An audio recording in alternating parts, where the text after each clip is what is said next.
Do. Come on. There you bingo.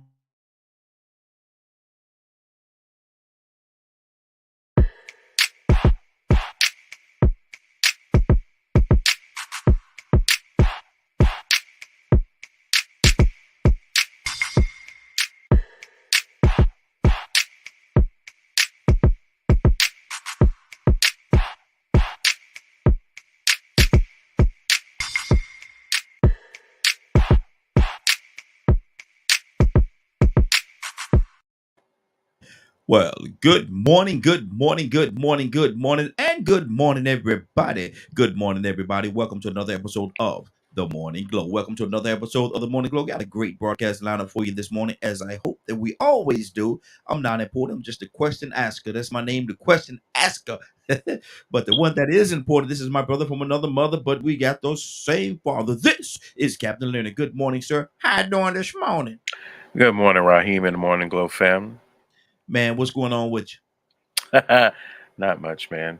Trying to be a better person each and every day, regardless. Now, let me ask you this question, because that's a good goal. That's a good goal. But is it challenging, brother? Extremely, Mm, extremely challenging. mm. That's Now, why we constantly have to be prayerful and meditate and things of that nature. see, Because Leonard. it's difficult. Yes, it is. Yes, it is. Because you got some of the people out there that's gonna try and test you. They're gonna test you now. And not just that alone. The internal issues Mm-hmm. that may make you upset and, behave a certain way. And look at, I'm gonna tell you something, man, and that goes right along with our topic for today. I'm gonna say what the topic is for today, but I'm not gonna necessarily go into it just yet. But the topic is, do we sometimes forget that we love each other? Do we sometimes forget that we love each other in the way that we treat each other, interact with each other, deal with each other? Do we sometimes just forget that we love each other? And that's our topic for today. We're not gonna necessarily jump right into that right now, because you know how we do. We talk about different things before we get to that point. But I don't think we're gonna wait until 8:30 or nothing like that to get to that topic. As soon as people start coming in, we're gonna jump right on that topic today, because I think that's something that we really need to talk about. But just as a briefer, and that's a word, a briefer. That's a word. That's a word. That's a word.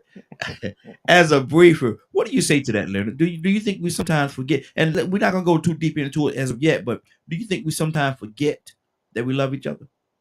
No, I no, think.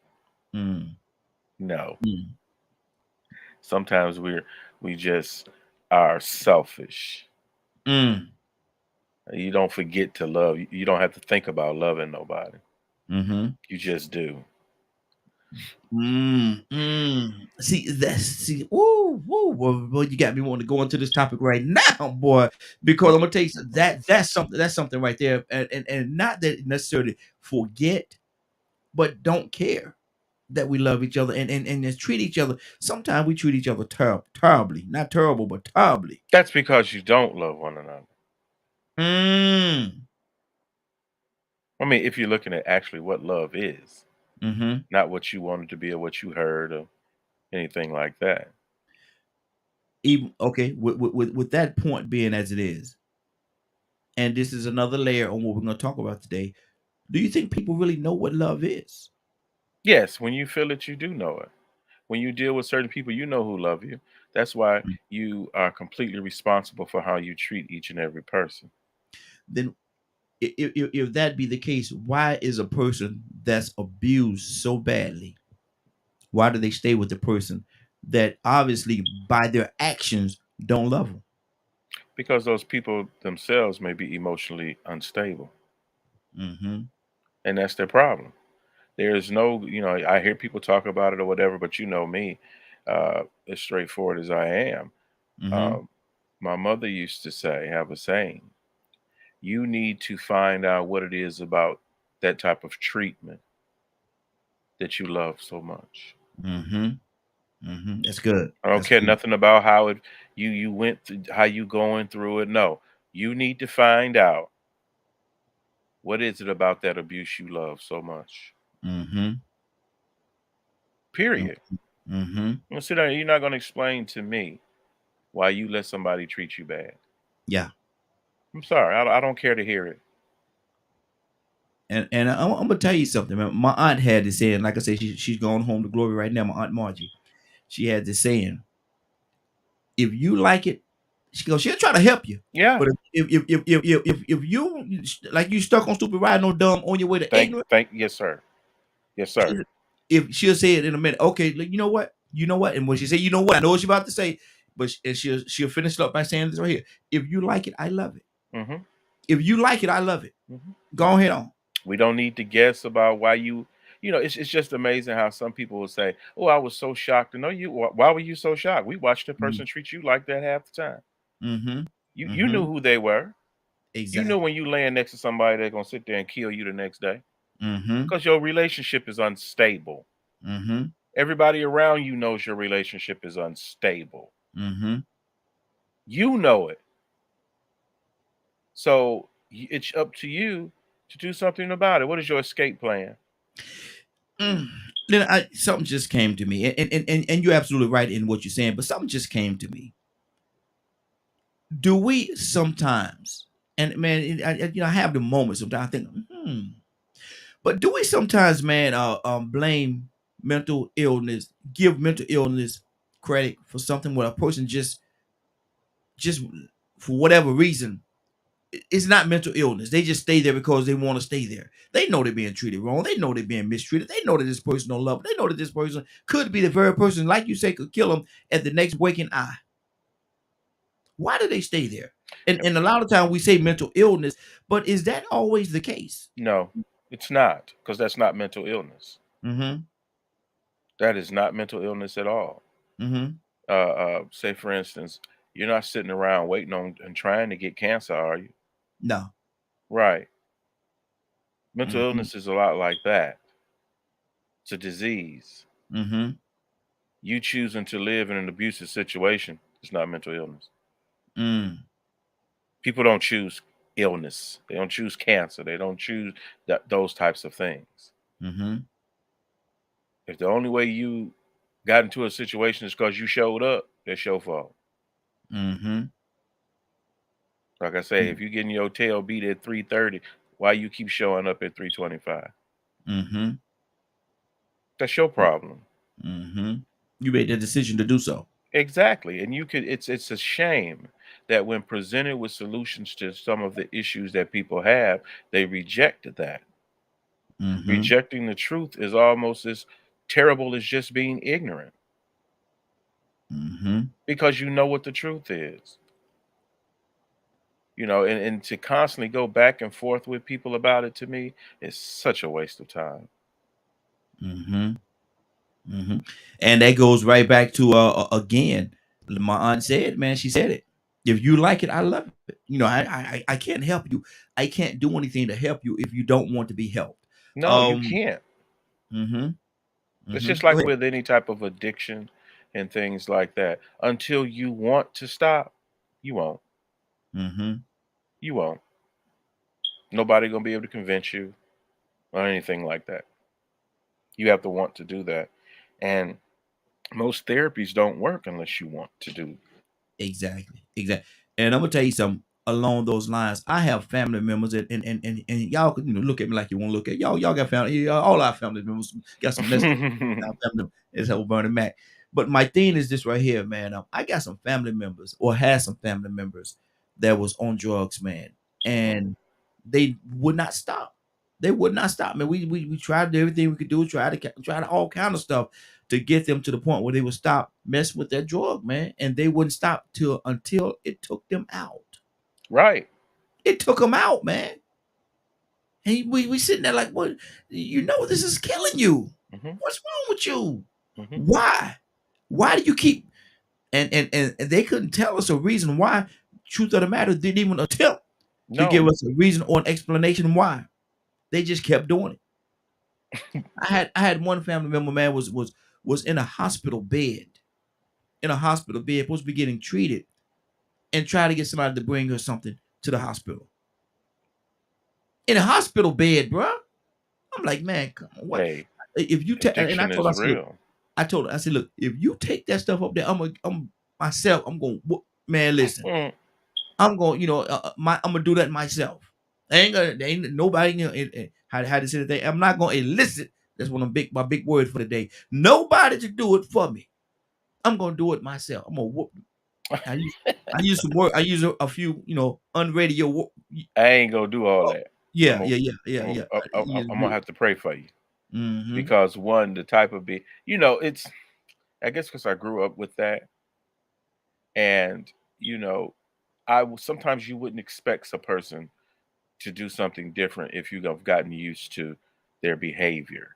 And Mm-hmm. they'll come around and you can tell you over and over again, I'm gonna do this, or I'm gonna do that, and never do it. And Mm-hmm. so my grandfather, we have a huge family, and everybody ain't on the right track. Everybody do their thing, but they're family, so we know who they are and what they do. And my Mm-hmm. grandfather, you could knock on the door, and he had those heavy steel doors, Uh-huh. and you could sit there and you knock on the door, and be sitting right there in his chair. And if he don't feel like being bothered with your food interest, he's not getting up. He'll Mm-hmm. talk to you right through that door until you leave, hoping you leave very soon Mm-hmm. because he know what you're about. Yeah. Yeah. He does not have time for that, Mm-hmm. to play games with you, for you to lie to him, for you to waste his time that way. We Mm-hmm. both know you a drug addict. Yeah. We both know you crash. You need somewhere to crash. We both Mm-hmm. know you probably hungry and all Mm-hmm. these types of things. That's the issue. There's nothing else you can talk to me about. Mm-hmm. Get better. Do you want to be better? Then get from in front of my door. Mm-hmm. 508-924-3521. 508-924-3521. We're talking about, and I didn't want to get into the topic this early in the broadcast, but we're here. We're going to talk about it for a few minutes. We're going to jump to a couple of other things, and then we're going to come back to the topic of the day. But do we sometimes forget? What do you think about that? Do we sometimes forget that we love each other in the way that we treat, act, and interact with each other? Do we forget? Or is it just that we really don't love each other at all? And sometimes the truth is ugly head up, and we don't want to deal with it because, like Maya Angelou said, when somebody show you who they are, Believe them. it's up to you to believe them. So if they show you who they are, who they are, and they show you in their actions and reactions and interactions with you that they don't love you, and you decide to stay with that person and go back and try to make the situation better, who's the fool? The person that's treating you like that, or you for staying? Talk to me. If you keep inviting that type of drama in your life, that's all you gonna ever have. Mm-hmm. We've seen it over and over again, and then people make excuses and blah blah blah blah. We watched you Mm-hmm. destroy yourself, Mm-hmm. like with certain especially young men. Why were you over there with them? Mm-hmm. Why do you constantly hang out with people that do those types of things and then expect for your outcome to be so different? Them my boys, though. Them my boys, man. I know. Is it worth it? Mm. Because personally, I don't have fond memories of destroying my community. Mm-hmm. That's not something I would be proud of. Mm-hmm. Certain behaviors are absolutely inappropriate, Mm-hmm. and a lot of people suffer because of other people's mess, and so that's why we have to stop tolerating it. How do we get to the end of it? Well, How do we get to the end of this road? well, first of all, you need to go back to calling a spade, Mm-hmm. and quit making up fancy names for everything it is that you choose and want to do. There are certain things, like say, for instance, you guys put certain people's houses and things like that that you can smoke in, Mm-hmm. and if that's their rule and that's their house, then that's the deal there. We need Mm-hmm. those types of rules. And over in Hawaii, and this, I think this is a tradition of the. I want to make sure I said the Orients. I just say the Orients. Well, before you go in a person's house, you take your shoes off. You take your shoes off before you walk into the Hmm. house. And I know some people, and that's a part of I guess a part of their culture. I guess is what it is. Mm-hmm. I got some people that I know that was over in Hawaii that would not go to certain people's houses because they didn't want to take off their shoes. And I'm fine with that because I'm like that. Mm-hmm.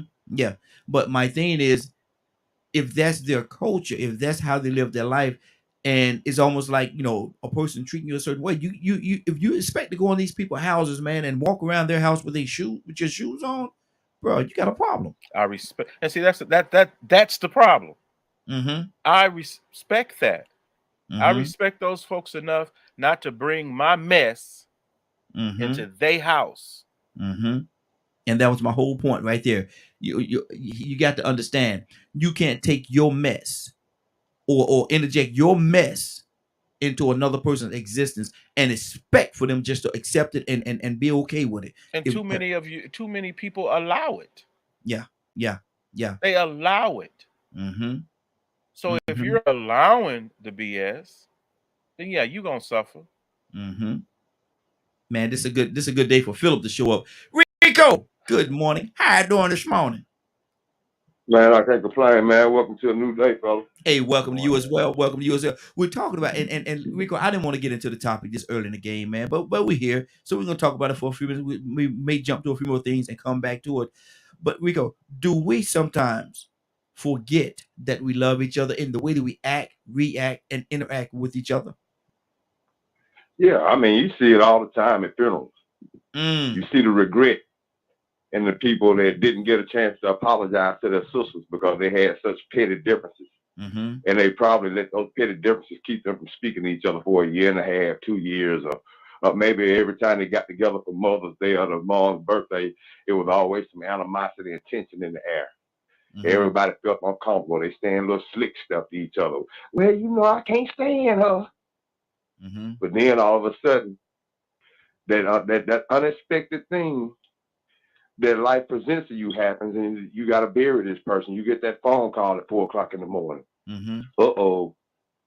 Now you got to make posts all day about how you wish you would apologize and how that was your favorite sister, your Mm-hmm. favorite cousin, and you Mm-hmm. can't believe Mm. you didn't have enough time to make it up to them because you thought you had enough time to mend fences, but at the time it felt better to hold on to that grudge. You forgot you love this person because society is sort of warped right now, man. I was thinking about that before I tuned in and before I called in, how the dynamics have changed, especially since 9/11. But Mm-hmm. even before then, there are different eras that everything changed from the previous standard. So Mm-hmm. you ask the question, how can we change? How can we change this standing out on the corner and destroying the community? And Leonard said something key, respect. But this Mm-hmm. goes back to what we were speaking about yesterday. Without the proper guidance, you might not be taught to respect. You might be taught to disrespect Mm-hmm. and think it's cute. Just like you could be taught to be a crip at 3 or 4 years old with no gang sign. Somebody might be teaching you to say, break yourself, fool. Mm-hmm. So you don't know no respect. If you don't know any better, you can't do any better. But the thing is if you want to see some change, then we have to hold up our standards. We have to rebuild our standards and quit accepting. Quit accepting the dope dealers and the pimps. You see, that money was a game changer. I brought that up yesterday too. The money was a game changer, and the way society is today, it makes money by any means necessary okay. Mm-hmm. So now you can rap about WAP, you can make vulgar music and be put up on a pedestal. Well, people that were put up on a pedestal 100 years ago had some type of moral or ethics about themselves. Now you can be famous and rich and wealthy and celebrated and idolized for being vulgar, Mm-hmm. for just being outlandish, for being a spectacle. Anything that can get attention and people will pay to see this, you're gonna get more money for being a spectacle. So now anybody's acceptable. The dope dealer, you remember they used to call the guy that wore the zoot suits clowns. They wearing clown suits. But then all of a sudden, the pimp became cool with the big car with the birds on the hood and stuff. I Mm-hmm. mean, they became acceptable. They became desirable Mm-hmm. because they started seeing some type of value in these dope dealers and the pimps and the gang bangers, and that was the money that was coming in. Mm-hmm. So that's what make a child actually want to become those people. looking out the window. They might not be on the corner. They said they probably can't come out the yard, but they're looking out there and seeing who driving up and down the street, beating the block down. Who that got my house shaking with all that music that I like, that I hear on the videos and on YouTube. I'm listening to all the NBA, anything nasty cuss words they passing by churches. And who is that? Who is that with that loudspeaker? Let me see. Oh, he got some big rims. You see enough of that every day, and then enough car changes, and then more rims and more music. You put two and two together. You say, you know what? I don't know what that dude's name is, but I know what he's doing. I want to be just like him. Why? Because he's getting that money, and if he's getting that money, he must know something. So, we got to quit accepting certain things. We got to quit accepting certain behaviors, because we have accepted things and people and behaviors now that wasn't acceptable in the past. Now we want to change. Now we want to see what difference can happen, or why is everything changing? And it's because we lowered our standards. Wow. And Leonard, time has changed, people change, generations change. But have we become a little more accepting? Because there was a certain time I remember, and y'all might be too young to remember this, but there was a time, man, where you go out on a date, and if you walk around and you hold that little girl's hand, man, you done did something. You hold her hand, and man, we walked around, and I held her hand. It was so nice. I held her hand all night. I grabbed her hand, and she let me hold her hand. I feel so good. Today, in today's time, you go out with somebody and you say only thing y'all did, man, we held hands all night. Man, we just held hands. I took her home and walked her to her porch, and she went in the house, and I got in my car and I went back home. Leonard, they'll call us they'll call us all kind of names. I ain't gonna say what they'll call us on air. I was about to say it. But they'll call us all kind of things, man, because I think we've lowered our standards, and the level of respect that we have for each other is not as it was. And not everybody. We certainly not gonna paint with a big brush, but there are some parts of it, some elements of it, that we've lowered our standards. Now, what would you say to that? Well, first of all, it ain't a we thing. Mm-hmm. So I don't understand the we part, because the world has never been a decent place. Now, the communities you live in may be different, and how you carry yourself different. Okay, let's talk about that part I'm saying about the dating part. Let's stay right there for a second, because I know, and and this little move right here in the movie, you go to the move with the girl, you do this little stretch move, and before you put your arm down around her neck, and you think you done something. You done something. You did a little stretch move, and you drop your arm, and she don't move your arm. Oh, we on to something now, man. In today's time, man, come on, Leonard, talk to me. Well, if you have to address what the actual issue is. You're doing what she allows you to do. Had she allowed you to do certain things before, you would have done those things. That's the issue, is that, when you talk about we this, we that, some men still are, the same way. However, I think more so women have changed. They simply allow you to do more. So that's a woman's issue. Man, I got to get some of my sisters to call in right now. I need y'all to call in right now. 508-924-3521. 508-924-3521. Give me a call. Let me know what you think about that. Is it a woman thing? Or is it a respect thing? Or is it a men lack of respect for women, where they look here, girl, look here. If you won't do it now, hey, your cousin down there, she already told me I come down there to see her.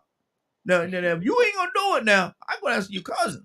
Or you got a friend been looking at me kind of crooked eyed now. She been cutting eye around the corner at me. Now look here now. If you don't want to do it, it's okay. Go on home, because I'm sure gonna call her. And some people ain't on the slick side of the game like that. And say that we this and we that. That joke gonna call me slick. That joker done called me slick. Go ahead. Some of y'all just so slick. Y'all But see, so slick. but Rico, that's real though. Ain't that real? Is that not real? Help me understand, brothers. Y'all talk to me.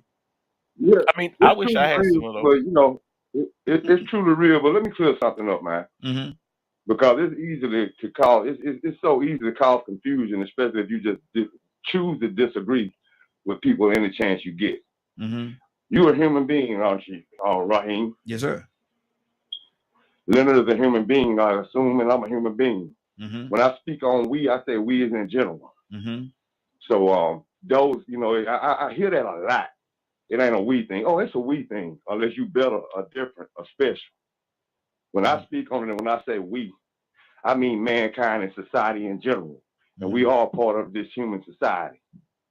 So when I say we, you know, I don't care whoever want to disagree or try to cause a division or complicate the thought process for whatever reason is behind it. But we are all human beings on this planet. We are all human beings. So when I say we, I mean society and mankind in general. Now, we want to be specific, then I might say we, I mean some men or some women. But, you know, automatically, you're not going to be thinking like that, because if you're speaking in general, anybody could come along and speak specifically to try to dismiss what you said. But at the same time, it's unnecessary. Some points are unnecessary. When I say we, I mean in general, human beings, society. And I think we have all been able to realize with our own eyes through this experience, even if we was blind like Ray Charles and Stevie Wonder, that the standards of society has changed. Like you said, when you was young, you were supposed to hold the little girl's hand. Now you know if you did that, they'll call you lame. And you know that changed. At one point in time, the boys that was the ones most sought after were the ones that was most studious, the ones that excelled in academics, the ones that had a level of standard and achievement used to be the desirable men, the hard workers, upstanding men with integrity. Now you had a few people that were still Rolling Stones, like the one Temptations talked about, but they weren't accepted. They were shunned. But see, ain't no shame in the game no more, because right now a woman will choose a man knowing he got 9 different baby mamas, knowing he a deadbeat, but he got swag. See, we you know, those words and those things, those criteria that people accept right there, men and women, we human beings have changed our standards of acceptability or standards of morals and ethics in this world, in this human community. So we see it. And don't get me wrong, there's always been some immoral issues going on. But just like everything evolves, the only thing that doesn't evolve is right and good and wrong. But everything else evolves. So things have gotten worse and they have gotten better in some instances. But for the issues that we have and that we're complaining about, they come from the fact that we, as a human society, have decided to start accepting immoral behavior and lower standards. You know, we accept toxic masculinity. Go on and knock it out on the first date. You know, we talk about being out of order, having sex before you get married, and having children before you get married. Those are standards that we embrace and we accept as normal right now. So I mean, somehow that means that if there's a number of things, somebody wasn't taught the right way to be in order, and being out of order was acceptable, and then nobody stopped it. That's good. Let me do this, and we got Charles here this morning. We're gonna go to Charles as well. But let me you are listening to DKM Media Group and Associates. DKM Media Group and Associates. This is the Morning Glow. We're here every day, Monday through Friday, from 7 o'clock until 10 o'clock a.m. Eastern Standard Time. You can certainly be a part of the conversation. We love to have you. Give us a call, 508-924-3521. 508-924-3521. Charles, good morning. How you doing this morning? What's up, bro? What's up? Charles, we're asking a question, man, and normally we don't get to the topic of the day this early in the game. We usually talk about other things before we get here, but we're here now, so we're gonna stay here. Do we sometimes, in the way that we act, interact, and have an exchange, do we sometimes forget that we love each other? What do you say to that, Charles? Yeah. if we love each other. Mm. Yeah, yeah, because it's taken a lot of times it's taken for granted. You know, if you're looking at a friendship, you know, sometimes it's taken for granted. Relationships, sometimes it's taken for granted. Uh, Even people though that if you say I'm a people person, you know 9 times out of 10, if you see a person stranded or in a bad situation, you're gonna probably help because that's Yes. how people are. Mm-hmm. But as the point of what you're saying, sometimes it's the separation, it's the divide and conquer thing going on, that we are divided and we, like you just said, forget that. Dang, I love people. You know, you forget that you love people. You Mm-hmm. understand? Mm-hmm. Well, you might not, but you still people who even say they don't love people really love people because they'll help them out. You know, Mm-hmm. Mm-hmm. In certain situations. in Maya certain Angelou, situations, right, especially in emergency situations. exactly. And Maya You see Angelou a car said accident, something. you see something going on. Maya Angelou said, man, and this is something I quote quite often, man, and I've heard it quoted on here. When a person show you who they are, believe them. When a Believe person it, show you who they are, you believe them. So why is it that a person will stay in a situation where they know that the person don't love them and deal with the abuse? What do you think that because is? they don't love themselves. Wow. Usually, if a person who's being abused and accepting that abuse like that, usually have an issue with themselves Mm-hmm. that they don't deserve. Usually, I'm not saying all the time. Usually, Mm-hmm. they Mm-hmm. don't deserve better. You understand? They Mm. can't get better. They can't do better, and they weren't trained to be treated better. You know, Yeah. sometimes Yeah. you got to be. That's a life training thing. You've been trained to be take the crappy end of the stick. Mm-hmm. You know, some people don't even know what love is, man. Some people think that. Yeah. I've dealt with I've dealt with people like to say, if you don't get mad and hit me, you don't love me. What the Mm. world? You know what I'm Mm. saying? So Yeah. when you Yeah. ask the question of not loving each other, some people don't even know what it means, though, man. Wow. They Wow. think beating the death out of this out of the other one is showing they love them. You know I Mm. love you, Pam. What the world? And then, like you said, they stay inside the situation because they You know think I it's love you. Look love. at your black eye. Your black eye should tell you that I love you. Look at that black eye. Eat the cake and it may. Eat the cake. Mm-mm. Yeah, exactly. Leonard, talk to me, brother. I see your face over there, Leonard. Talk to me. Charles, I agree with Charles because I'm the type of person, and anybody will tell you, you may get a chance to piss me off twice, Right, right, maybe twice, but I live from the inside out, not the outside in. Mm-hmm. I bring me to the world. That's what I do. I don't watch TV programs and all those types of things looking for an identity or anything like that because I wasn't raised like that. We have issues related to things, in communities, and this is why Christians should be different. People should know if you're a Christian because you should be treating people better. You should be living a certain way. And so that's Mm-hmm. how people know when you'd rather help people than hurt them. So these are the types of values that were valuable to my family and what we were taught and how we were taught to treat people. We are Mm-hmm. in the world, but not of the world. So we don't use the world as an example on how we live our lives Mm-hmm. because that is not our way. Now, I don't, however other people live, that's their business to me. I don't have to be in other people's business. I don't have to be a part of your group or anything like that. I am Mm-hmm. satisfied and content with being the best person that I can be. And if there are people who want to be friends with me, I'm definitely friendly and I'll be friends with them. But there are certain things I don't tolerate in my life. And I Mm-hmm. don't care what color, religion, or whatever. So I don't go along with the flow. I've always been an outsider and those types of things. I've been free all my life to do whatever it is I want to do. And I have done that. Mm-hmm. And I've fought people about it. It does not matter to me. I'm going to treat you with respect and dignity until you don't treat me like that. Mm-hmm. You know, Mhm. this whole notion that you in a relationship and you fighting and carrying on, maybe once or twice. But I'm not going to struggle with people like that. I Mhm. never have. Because there's other friends to be made and had. Okay. That's good. That's good. Let me go to Tucson. Tucson, good morning. How you doing this morning? Yes, but yeah, Hey, doing good. Now, Tucson, you say you're having a pretty really did. you're having a different kind of week this morning on the Morning Glow. Are you back on track, brother? Are you good? I'm still hostile. But we asking this one, and we don't jump Tucson. Believe it or not, man, it's not even 8 o'clock, and we don't jump to our topic already. And what we're talking What about you is, said. yes, sir. Do we sometimes forget?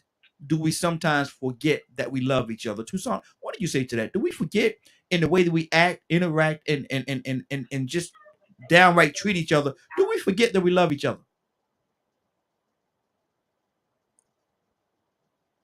And then there's Well, silence. you know what? It don't seem like we ever did the way we treat each other. Mm. I don't know about you, but do you feel love? I'll Bon- be missing it. Look here, I'm just saying. Barney said it best. Go ahead. Barney said it best. What do you say? I love you, you love me. We're a Oh, you happy talking about Barney? family with a big fat Well, hug. Kiss my don't baby. sing it. Talk it. Oh no, Talk it through, sir. man. Where's the love, brother? Where the See, love at, man? Hold on. I'm not. I'm not see, feeling the love see right what I'm now, talking. man. I'm not feeling the See love what right I'm now. talking about. See what See, I'm talking about. Don't talk. Do you sing, feel man. love? Look, I'm not. I'm gonna tell y'all. I'm not feeling the love right now. I'm just gonna be honest with you. I'm not feeling it. Uh, hey, if I gotta be honest with Mm-hmm. you, ain't no used to be going to let you go out there and embarrass yourself. Lord, Lord, Lord. I'm just saying that. But No, man, but you know the way we are now, man. You talking about what's the question? Say your question. do Ask your question again. do we sometimes forget that we love each other? Okay. Yeah. So for the last 6 months, um, does it seem like it's hard to remember that there was Mm, ever any love at all mm, with our selfish self? mm-hmm. I'm talking about society as a Come on, whole, come on, or us people, us whoever folks. us people are. Yeah, us folks. Yeah. Mm-hmm. I was going to say something, but I'm gonna just let it go. Go. Maybe you should ask Linda. Mm. What, Mr. Tucson? Linda, do you feel loved, sir? You know what, Mr. Tucson? That is my whole point. I never was taught that the world was supposed to love me in the first place. Exactly. There you go. Now I you don't even got know what that is about, really. Mm-hmm. it. Well, I'm see, telling you. my thing is this right here, and I'm gonna stand on this. I think everybody and whoever you are, black, white, orange, polka dot, little script, or whatever the case, I think everybody there's a part, there's an element of everybody that wants to be loved in some kind of way. There's a part where they want to be loved and accepted. Not only just loved, but loved and accepted. And that's one of the ingredients that I think we all have in common in some kind of way. And it may not be the person that one person may want to be loved and respected or and accepted by, maybe somebody that you may not even care two sticks about. Well, Mahid, I want to jump in, and I'm gonna have to because I'm gonna travel out. But that's where you're gonna get disappointed. Mm-hmm. Exactly. You're looking for disappointment. Mm-hmm. You're looking That's If it. for it. you go around That's true. looking to be loved Mm-hmm. and respected, you looking for disappointment. Because first of all, the Mm. thing that I'm gonna do, I'm gonna love me.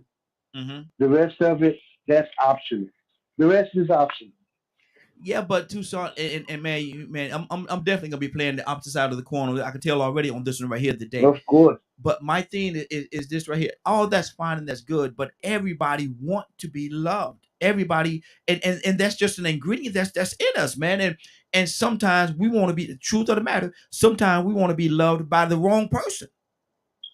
We want to be loved by There the you wrong go. person. Correct me if I'm To wrong, be Tucson. loved. To be No, loved. no. Talk it. Tucson, don't sing it. Talk it. No, man. Talk it. Hey, Tucson, because I say Tucson because Tucson is a preacher. Mm-hmm. I'm good to go to Rico. Rico, be on standby, brother. Doesn't the Bible teach you not to seek the love of this world? And again, see now y'all bringing that into it. Yes, it does. There's verses in Texas in the Bible that says that, but not everybody live their life according to that. Right. We're not talking about everybody. We're talking about Okay. Christians. Okay, well, even You should know Christians, that. some Christians don't. And this is a harsh Well, reality. quit calling Right here. yourself Christian. No, this is a harsh reality. Some Christians that they call on profess themselves to be Christian don't know nothing that's in the Bible. Don't know half the stuff that's in the Bible. And so they've never probably even seen that particular text. Yes, it's in there. Rico, talk to me, brother. I think Charles pretty much hit it on the head, man. I mean, he said some key words. Mhm. Once again, I think we overlook these words, and they pretty much pertain to every conversation we have, and that's the training. Mhm. Sometimes people are trained to not love themselves or to obey and love other people more than themselves. Then Leonard said something key. He said his family, he was brought up or raised to value certain things. Mhm. That means his development had a program or a training, a standard that was Mhm. taught to him.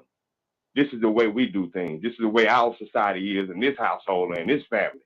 This is the way we conduct business, and this is what we uphold.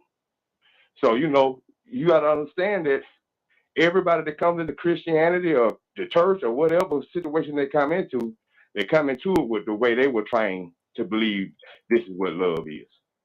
If they go into a relationship, they're trying to believe this is what love is. And if they've never been loved properly, or they've been loved dysfunctionally, some people think they were loved by the way the parents touched on them. Mm. Maybe that kiss went a little bit too far, and they confused it with love because they were too young to understand the difference. And it never was changed. Maybe somebody told them to keep it a secret. It's between me and you. Don't nobody love you like I do. And you keep it a secret till you're 16 or 17 and you find out it was wrong. Now here it is, you're trying to find out the right way to love. Right now you have Rosalind gonna come on again and tell you, as a correctional officer, a lot of those guys that she said that didn't have that home training or that guidance from a man, they don't know what love is either. Mm-hmm. Guarantee you. Mm-hmm. So that comes from what a human being is supposed to do. Now, you might not supposed to seek the love of the world or other people, but at the same time, human beings desire to love. They desire to be loved. Yeah. And I mean, and appreciated and respected. We want peace, we want harmony. Not everybody. I say that back. You got some people out here hell bent on destroying. You were singing Barney earlier. And the generation that grew up on Barney decided that it was cute to turn him into a crackhead and talk about him and bash him, discredit him. Now the generation that grew up on Dora, they want to put on a pole and make flicks with her. I mean, it's something going on. Toya speaks about this, and I speak about it all the time. There's a spell going on, and the spell is a desire for negative behavior. For spectacle, for embarrassing people. I don't know where this momentum is coming from, but it's popular and it's strong because it's getting more and more prevalent. See, websites that's actually, I'm going to say they pretty much the home base for deplorable videos. You want to see somebody get killed? Go to this website. Want to see somebody get beat up? Go to this website. Want to see black women fighting each other in front of their kids and the kids getting knocked over? Go to this website. And we just gonna show you all the most deplorable videos that you could think of, and hope you laugh at them. Wow. Charles, talk to me, brother. It's a lot, man. There's a lot of layers on this thing, man. What's on your heart? Yeah, that is true, man. It is a lot of layers on this, and and as you say, people who are desired to be loved or want to be loved, and the main thing, like everyone is saying, is that first, what is love to them? That's the same thing we're saying. What is love to them? If they're not, if their definition of love is kind of What? warped. That's man. I was saying, I was thinking it because you don't want to say it's just warped because you got order. Everything has order. And when people say, Mm-hmm. "Well, it might not be warped to them," it might not be warped to them, but it is warped to the order of society. Mm-hmm. You understand? Like, look what Rico was saying, that you think love is somebody touching on you a certain way up until you find out that it ain't love. Mm-hmm. You understand? You think love is when you're at 21 or 19 and you're in a relationship and you understand the difference. Love is different at 35. Mm-hmm. You know, Yeah. it's different and if it ain't different at 35, then you're in a retarded state. You get what I'm saying? And see that's powerful, man. And like Rico said, a lot of time we wave over stuff in the scheme of the conversation. Something will come in and we won't stay there long enough. Now, if two people are in love, In love. in love at 21, and they stay together, until they're 40, and now they're 65, 66, 67 years old, they're still with the same person. Has the love changed? Because certainly some of the interactions have changed. Because some of the things you could do when you're 22, may not be able to do when you're 65 and 70 years old. Now you're with the same person, Now you but change. Now you changed up everything. Yeah. yeah, but how do see, Martina? How have the love changed? The love is still there, but the interaction and like I said earlier, the actions and the interactions are different. So does that change the love, Leonard? Well, I think, like I say, love is what it is. When I love someone, I just love them, and it's not Mm-hmm. because of what they do and all this. No, it's I've chosen to love them. Mm-hmm. That's what I do. Mm-hmm. I'm not so Yeah. I don't go nowhere looking for respect. I go somewhere and give respect. Mm-hmm. I don't even like being around those types of people because something we're gonna clash. Mm-hmm. Even like say for instance, we can all be sitting at dinner. If you say something that I do not like, I'm probably getting up and leaving. Mm-hmm. Now that don't mean y'all stop having dinner. That just means I have chosen not to participate Mm-hmm. because we know the deal with these types of things, and some people just like to press other people's buttons and Mm-hmm. drag them to whatever level that they on. Mm-hmm. And when we're talking about de-escalating and all these types of things, it's to be as peaceful as possible and to be as courteous as possible. And when there's negativity in that way, we choose not to be a part of those things. Mm-hmm. Just because you acting a fool don't mean I got to act a fool. Mm-hmm. Just because you don't value this don't mean that I shouldn't value that. Mm-hmm. It's like, say Mm-hmm. for instance, if we talked about going into the people's house with the shoes thing. Yes. It's not that people say, well, I don't go a lot of places and things like that because I don't like to intrude upon people's personal spaces like that. Mm-hmm. So one, I'm just not popping up at your house and doing all these types of things or saying these types of things. Or someone had asked me before, because I don't eat certain types of things, how does that make you feel and all this type of thing? We are not trying to be seen. Mm-hmm. We're just trying to live and live as the best we can and to help others and not hurt others and those types of things because we set those goals and objectives for ourselves. Mm-hmm. Now, if you haven't, I can't really, I'm not going to really get down and judge you and blah, blah, blah, because you're going to get what you deserve. Mm-hmm. That's good. Let me do this. I want to do a shout out to Shannon. Shannon, good morning, young lady. Shannon is over in California. Actually she listen to us every day. She don't call in because she says it's so super early over there. She says it's so super early that she can't get her wits together this early. But Shannon, if you are available, and I posted your comment. If you are available, give us a call. Tell us your thoughts on this. Do we sometimes forget that we love each other? Give us a call, 508-924-3521, 508-924-3521. Shannon, give us a call. But we do have another caller. Caller, what's your name? Where you calling from? LA. I'm in Tennessee at the moment. LA, good morning. How you doing this morning? Grateful rising to everyone. All is well. I trust you are the same. Absolutely, absolutely. Need to know, do we sometimes, and I know you've been listening in for a minute because I saw your comments as well. Do we sometimes forget that we love each other? Man, it's out the door.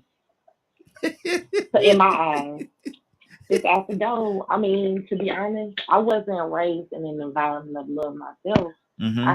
I had to learn to love myself, and it's not being taught. It's not being shared. I mean, love is an action. Mm-hmm. People say they love each other all the time, but they don't show you, Mm-hmm. in your face. People love they like all these things on the internet. They love things, they love material things, but they don't love someone, and they're not giving love. So that's why the world is bad at the moment. It's not always good right now, and it could be better if everyone had more love. Mm-hmm. People think love is physical. I've seen celebrities that were married that were in this party one time, and they were just separated. As soon as the cameras came, they came and took a picture, and then they separated. And I don't want to say their names because y'all all know them, but everything is a show now, it seems. And we need to get back to love because we're losing our children behind it all. Love is the most important thing, is the most valuable thing that we can have. People think it's possessions. As a matter of fact, before I came on your show, I had posted something about if you think that whatever you have, if you think what the things that you have makes you rich, then you're the poorest person on earth or something like that. But love is where it is. It's the richest thing you can have. No possession can add up to the amount of love, But it's lost. To me, it's lost. We need to be more kind. We need to share love. We need to show children how to love. I didn't see my grandparents kiss. I was 23 years old. I thought they didn't love each other, but they stayed together. People don't stay together. Definitely today, due to not loving each other, and they always want to give up so fast. And I can attest to that. I've been married a few times myself, but I think we just have to get back to it. We have to get back to it. That's the only way we can salvage us as a people. And that doesn't even include Black people. That's everybody. Yeah. Across the board. Across the board, yeah. So I love is where it is. And we can start showing other people love and being more caring, kind, and compassionate. Compassionate is definitely a branch of love. We have to get back to all of that. And women want to be loved. Black men, any race of man, y'all need to find you a woman and love them. They are really under love. Like, I don't have a problem getting a man to love me. It's whether I really want to reciprocate it, but find someone to love, and because they really need it. That's why when the people who don't have love go bad, it's gonna be destroyed. Absolutely. And you said a few things in what you were saying, and one of the things that I grabbed and I pulled out of what you're saying is, everybody have it in them, but do they know how to display it? Do they know how to give it? Do they know how to receive it? We got a few other phone calls. I'm gonna come to you in the order in which you called in. So Curtis, good morning. How you doing this morning? Hey, what's up, big bro? What's going on with you? Hey, doing good. Good to have you, brother. We asking a question this morning. We actually, Curtis, it's 8:03, and we already on our topic for the day because I knew this was gonna be a very open and challenging conversation, if you will. Not necessarily challenging in a bad way, but a challenging conversation. We're asking the question: do we sometimes forget that we love each other in the way that we act, interact, and treat each other? Do we sometimes forget? Yeah.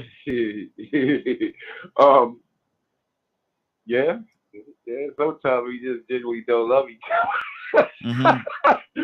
Yeah, we sometimes forget. Sometimes I think in the modern society that we in now, the definition of love has been so blurred um, and distorted. I think it's like baby girl just said, man. Like people connecting a lot of tangible, physical things to the idea of love, even down to the physicality. You know that you you forget what love really is, or the real feelings of love. Like my son got married. I told him at the end of the day, I said, if y'all wanted to work, I looked at his wife. I said, you're gonna have to love him when he's incapable of loving himself. And I looked at him and I said, you're gonna have to love her when she's incapable of loving herself. Mm-hmm. Because the variables will definitely bring that to light. There's so many things that can happen. God forbid, y'all can have a life-threatening, terminal illness or accident that debilitates one of y'all. There's gonna come a moment where whomever is in that situation is gonna feel like, what am I here for? You know what I Mm-hmm. mean? They're gonna fall out of love with the person they was, with the person that they is, and now they need you to show them that love, that unconditional love. I mean, my take on love, man. I'll throw it out there again. Albert Einstein's letter defining love to his daughter. Read it, take Mm-hmm. it in, process it. Absolutely. Absolutely.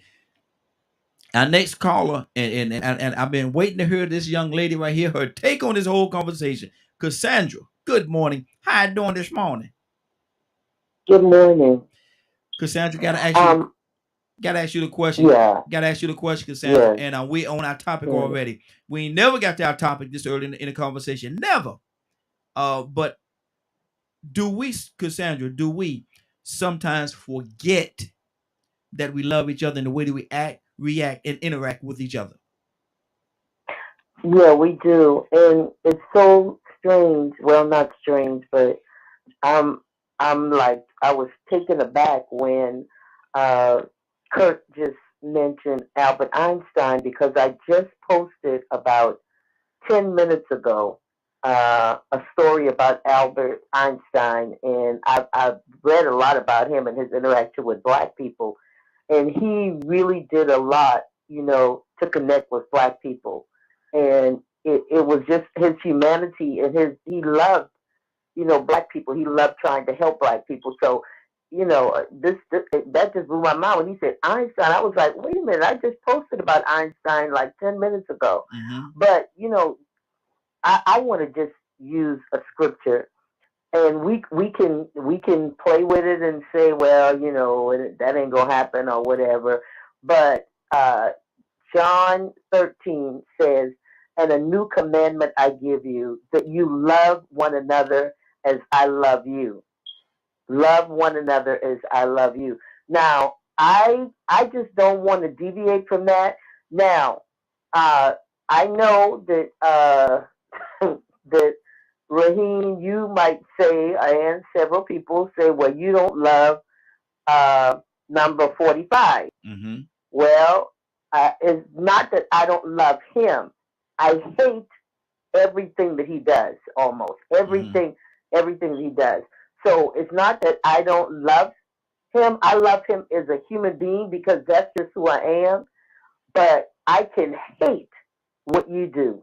I Mm-hmm. mean, despise what you do, but I Mm-hmm. can still love you. And that I'll leave that there. Mm-hmm. That's good. That's good. Rico, talk to me, brother.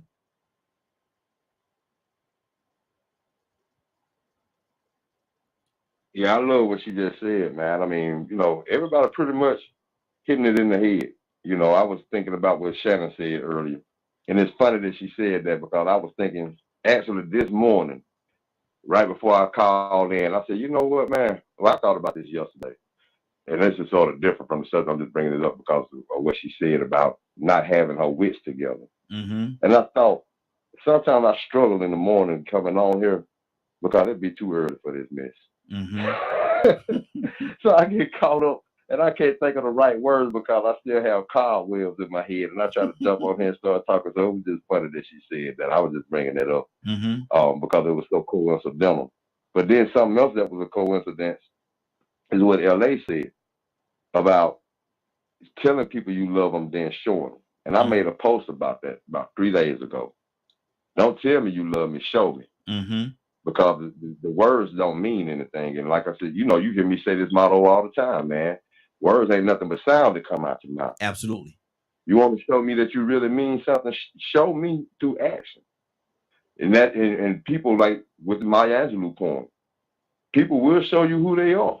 Mm-hmm. They'll show you what they love, what they crave, what they believe in, what they worship, what they're dedicated to, what they desire. They will show you what they value. And you better believe them. You can listen to the words that come out of their mouth all day long. Mm-hmm. But people would tell you, and then they would show you something totally different. Yeah. I remember I was on this guy I grew up with. He in prison now. He used to be very possessive over his girlfriends, man. And I knew then that he didn't grow up in the right way of knowing how a relationship is supposed to go. And then at the same time, he was sort of codependent when it came to women. That's where he found his love from, because all he had was his mom, and he had to share his mom with his twin and his older brothers. I think I told y'all about this guy, because he ended up killing his oldest brother and his twin. That go to show you just how much he wanted to be separate. He wanted to be an individual, even though he was a twin. But I kept thinking, why did he turn out like that out of all of them? Mm-hmm. And what it was, over the years, I started finding not only did he want to be an individual, but he wanted all the attention. He wanted all the love. He wanted all the respect. He wanted the highest amount of praise, because he had to share that with so many brothers in a poverty-stricken household. So it sort of made him, I want to say, addicted to loyalty and love. And so he was going with this girl. We was, right in high school, maybe right after high school.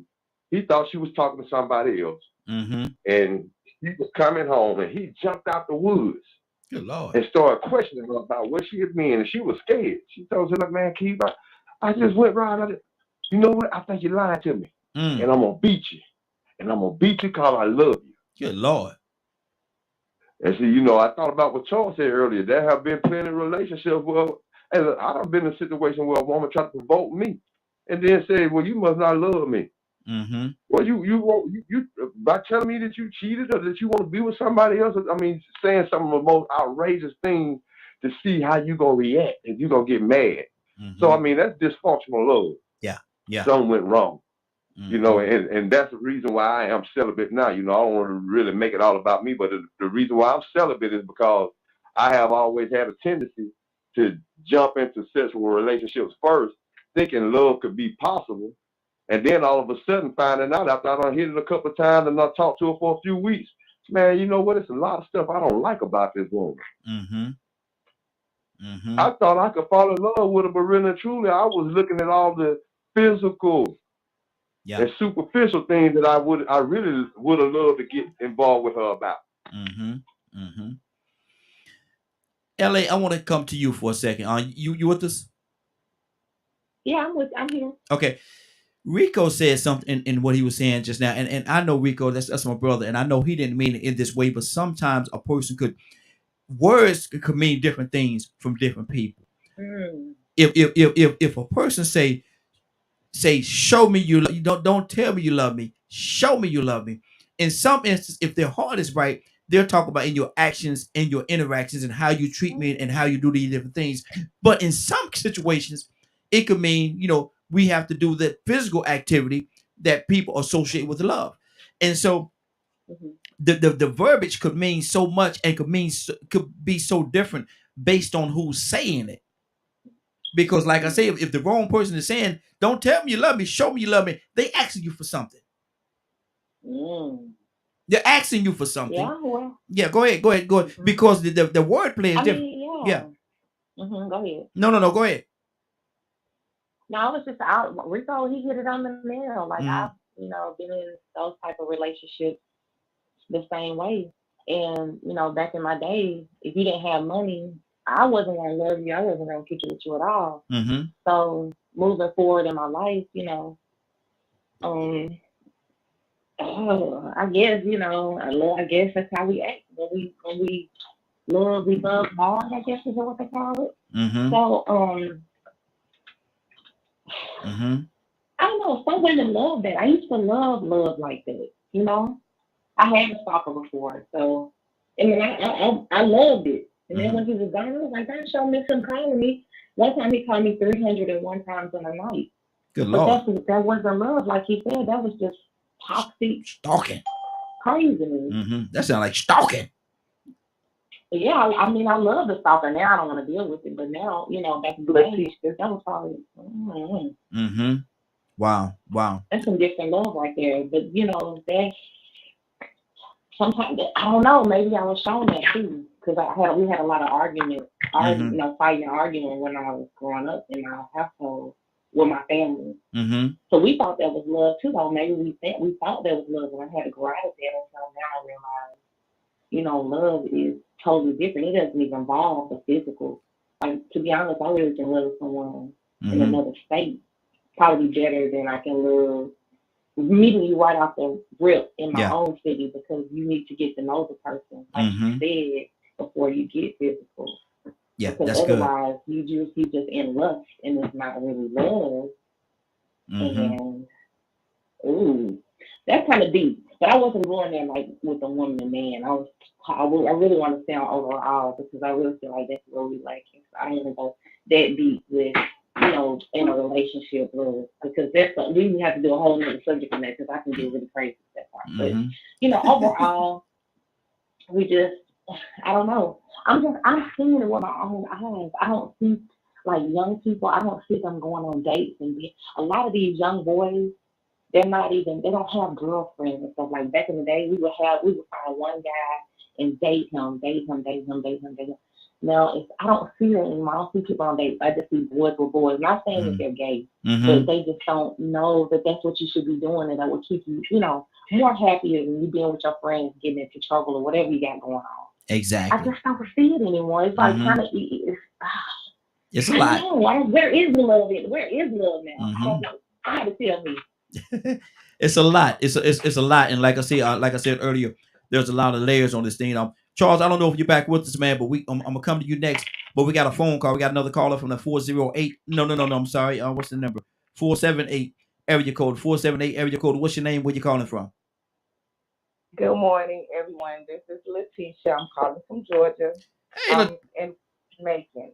hey, Letitia, how you doing this morning? I'm good. I'm good. I'm good. Woke up blessed, refreshed, grateful, thankful. And really, I just love this topic that you got this morning. I'm actually getting my little ones out to school. It's Mm-hmm. picture day, so I'm kind of busy. But it's crazy that you're talking about love and like people forget to love. And I've been tuning in for a little while, and I've heard a lot of stuff, and this is good.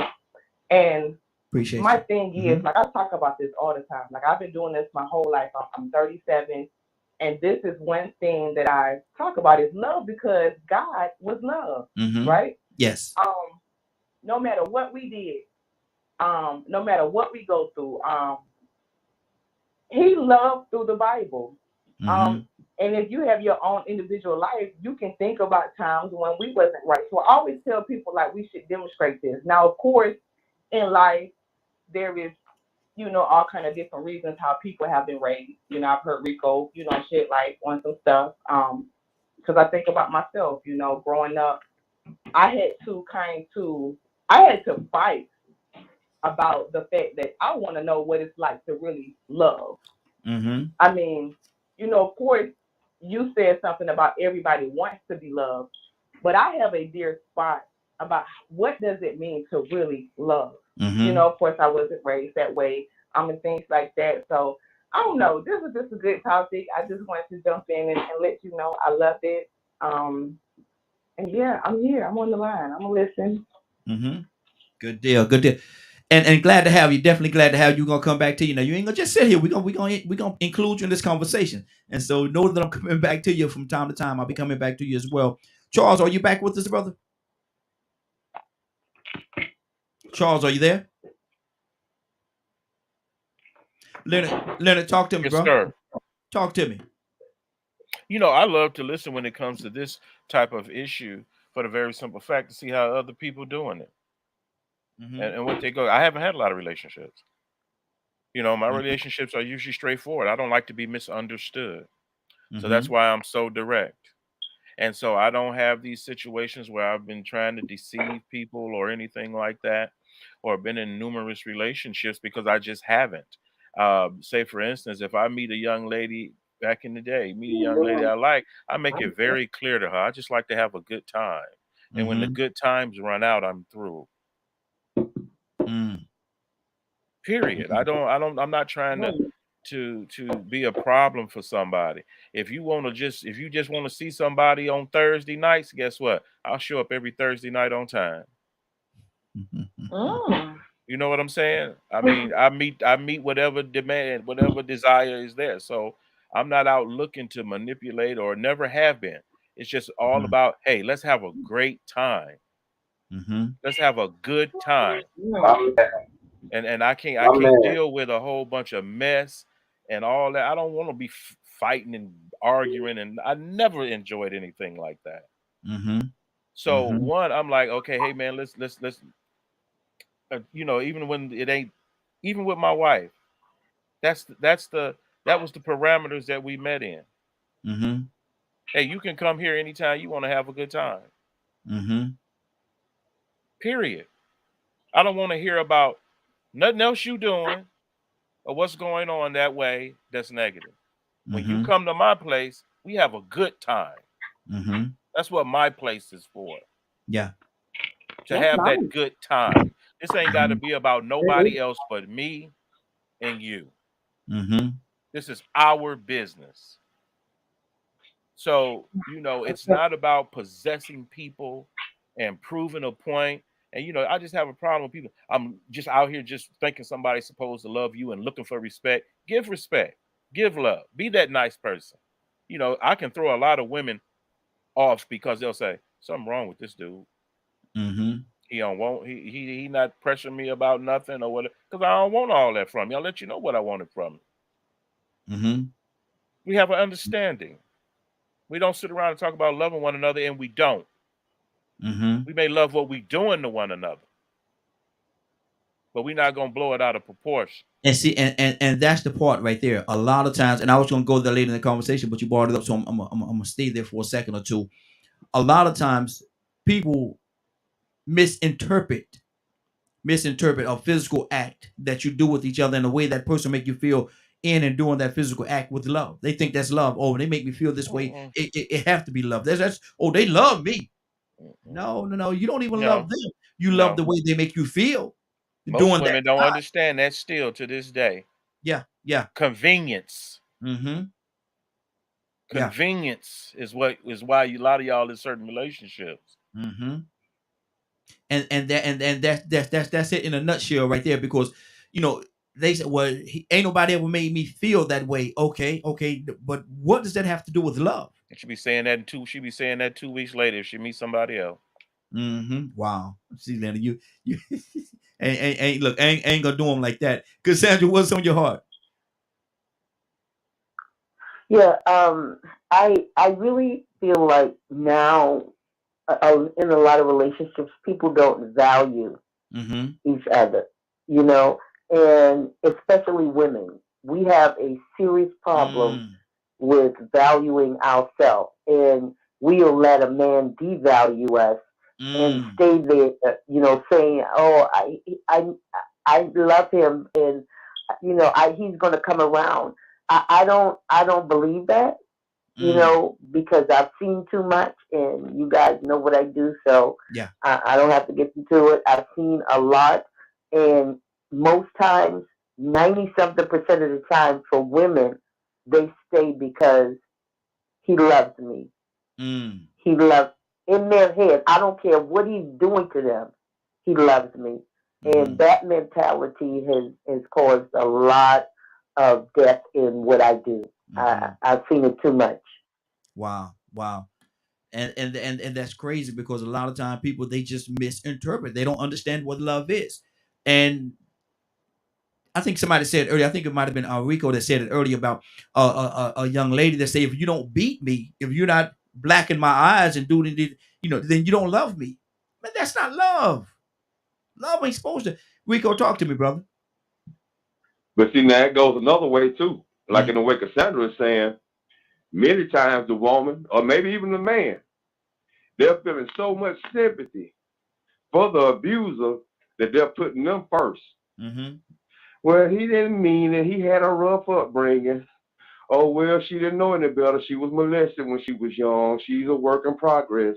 You know, you start thinking more about having compassion for them and sacrificing yourself because you still feel like for some reason that you need this person in your life. See, I Mm-hmm.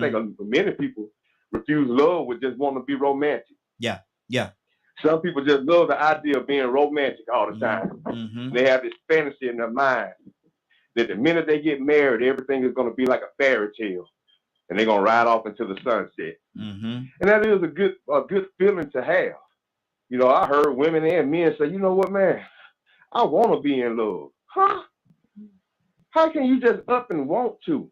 Mm-hmm. Because normally, if you start having the need to want to be in love, then you're going to go out here and find it. I got to find me a husband. Now, I need to find me a woman, man. I'm tired of being single. You ready to Now accept? you're rushing it. You ready to accept? Mm-hmm. Exactly. You just ready to jump into it head first because you want that feeling Mm-hmm. of being in what you think is love. When really and truly, you just want to be with somebody. You don't want to be alone. You want to share things with somebody. That ain't got nothing to do with being in love or wanting love. That got to do with just wanting to have somebody to share things with. Mm-hmm. But we get Hmm. confused.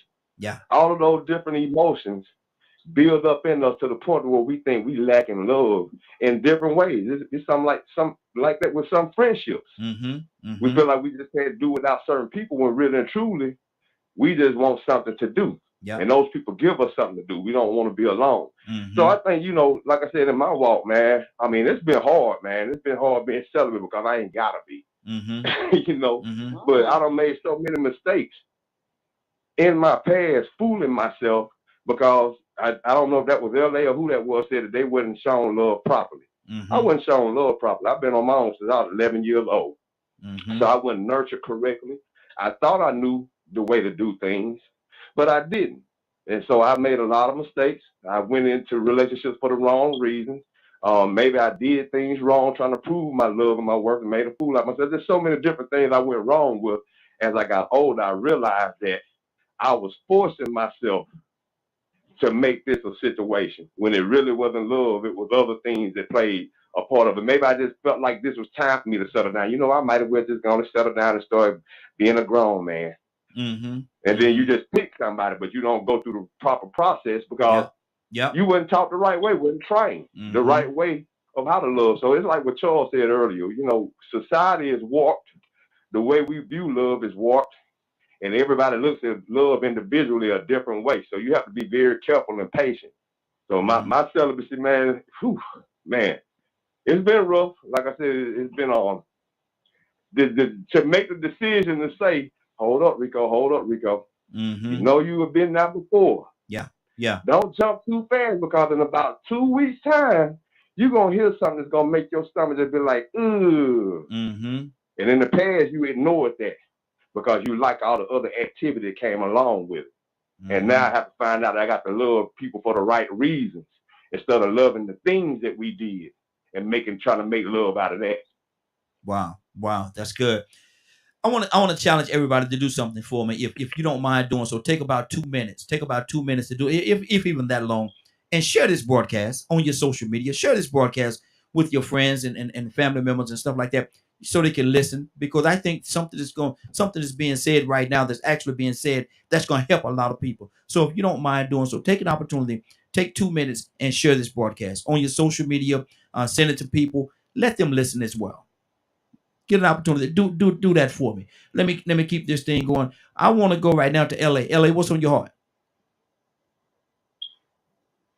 I'm here. I just want to unmute myself. Y'all been talking some good stuff today for real. You right. This is a good topic because it affects from babies to adults actually. Mm-hmm. Because how we set the stage is what they're seeing. Because how I used to see as a little girl, I thought you were supposed to have a husband, Mm-hmm. cook for him, clean for him, keep the house done. We don't have that anymore. Over time, it's gotten to where, oh, I don't need a man, I don't need a woman. And I heard Rico say, He said, what he said stated something. I don't want to just really quote him wrong. He said something about I need to find me a husband. I need to find a wife. I thought that's what you were supposed to say. Because I Mm. don't want to be alone. I'm not going to be alone. I Mm-hmm. love to have a man around me, and not just for the physical, just for like this world, the protection, and then the love. Of course, I'm searching for my next husband on a different level of maturity of his spirituality first. Then we can get into the physical. I wouldn't care if it's the same day. If we're on the same page, you have love at first sight. I do believe in that because I've done it a few times, maybe. Mm. I don't know. But anyway, She and said getting back maybe. to Let Cassandra, me. let me go back over there. Mm-hmm. And Exactly. Cassandra I'm said just saying that he just chilled out. something. Cassandra said women assume someone loves them. That is so true. I have friends who have lived like that. Oh, he loves me. He loves me. That man don't love. He not even showing you he loves you. He's Mm. doing this and he's doing everything to hurt you, and you just still saying, "Oh, he loves me." That's that blind love. That's something I don't deal with. Because Mm-hmm. immediately I act a different way. I match energy, and now I'm giving good energy, so that's the only thing I'm gonna receive anyway. So it's really not matching energy. I know what type of energy I want for myself. And then getting back to Thursday's girl, that was a funny comment. Mm-hmm. I forgot his name. He said, we coming over here to have fun. I'm talking about If people Leonard. made it that simple, it Mm-hmm. would be easy. Yes, Mm-hmm. Thursday girl. Because I had an auntie used to tell my cousin's girls when they called, she was like, "Oh, he's gone. You Tuesday's girl." She actually used to tell them that because he would be out with different Wow. women. Mm-hmm. That's the reason why a lot of things are simple. We're gonna have fun, and that's it. And when we done, we done. Mm-hmm. If Mm-hmm. maybe we can get back to the simplicity of that. Let's just have fun, and when we're not, we done. Why stand in a relationship that you are not having fun Mm-hmm. in just because you're in a title, just because you're married? I'm not saying because I'm married. Yeah, I've been married a few times, but I'm not into it with any of my ex-husbands. They Mm-hmm. still want to marry me again. I don't end my relationships like that. I did that when I was in high school. We could be friends if you love me. You did all this stuff for me, love me, touch me, whatever, please me, and we have to be enemies. That's another thing we have to. We have to start showing kids when you break up, you don't have to fall out with this person. Mm-hmm. You just move on. If I meet you today and love you tomorrow, and I'm gone the next day, so be it. We don't have to be a war. Mm-hmm. That's when the love kicks in. Let's really kick in love. That's exactly why I say I do spell. I do spell work. Everybody. I don't do love spells Mm-hmm. because most of my family in Louisiana and Baton Rouge, they do. If you do love spells and the man you try to leave it, the man will kill you. Mm-hmm. That stuff. Love is very very powerful when it exists. Mm-hmm. It can exist in a good way where we don't see it that much in a good way. Most love that exists in a good way, they quiet. They not all over the internet. Mm-hmm. The people who are all over the internet doing this and the third, the love really don't be existing. You can tell how they be sitting next to each other. I don't like to not touch my man. I don't like to not rub my man's neck. I met a man Saturday. We damn near had love at first sight the other Mm-hmm. day. And then once we got to talking, he wasn't what I was on, so it didn't go any further. Mm-hmm. He's still Mm-hmm. calling me, but I'm not thinking about loving him because he's not where what I want to do with how I want to walk in love. Mm-hmm. I like to meet my man, love my man, move with my man. We build together. I don't do all the playing around. Either Is we're gonna do it or we're not.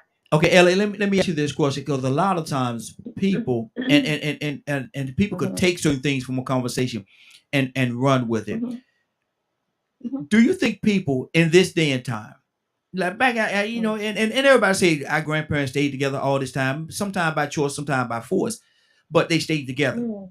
Do you think that the younger generation really and truly understand and appreciate what love is? Mm-mm. They don't even love their parents.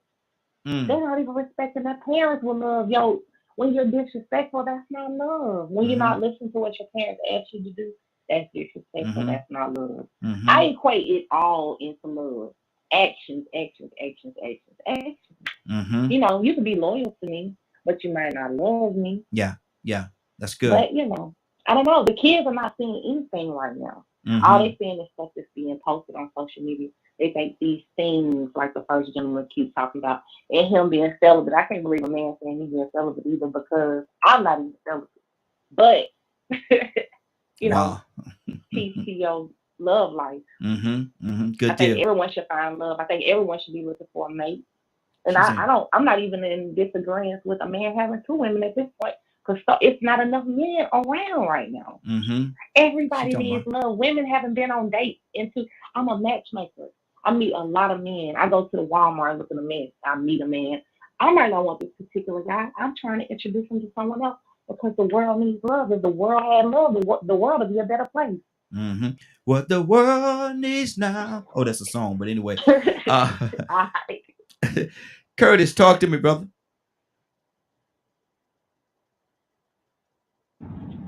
Oh man. Wow. Everybody just made some points that was just Make sure crazy. y'all share Glad I too. Make feel sure y'all you. share. Make sure y'all share the broadcast. Share the It, broadcast. Go ahead, Curtis. um, L Dog just said something, man. I've been like that for years, man. I used to have girls that used to think that I was gay.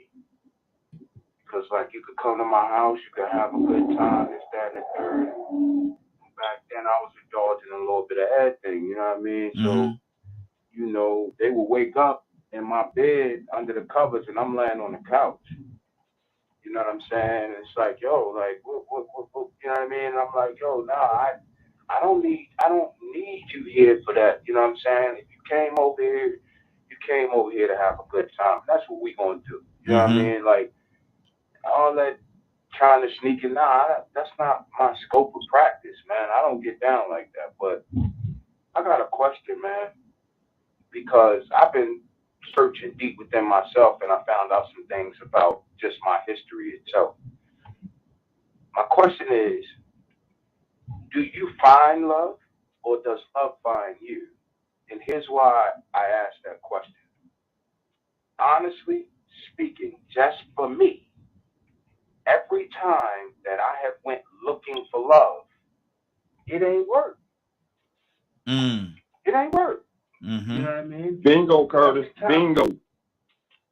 Every time love found me, I had nothing but success.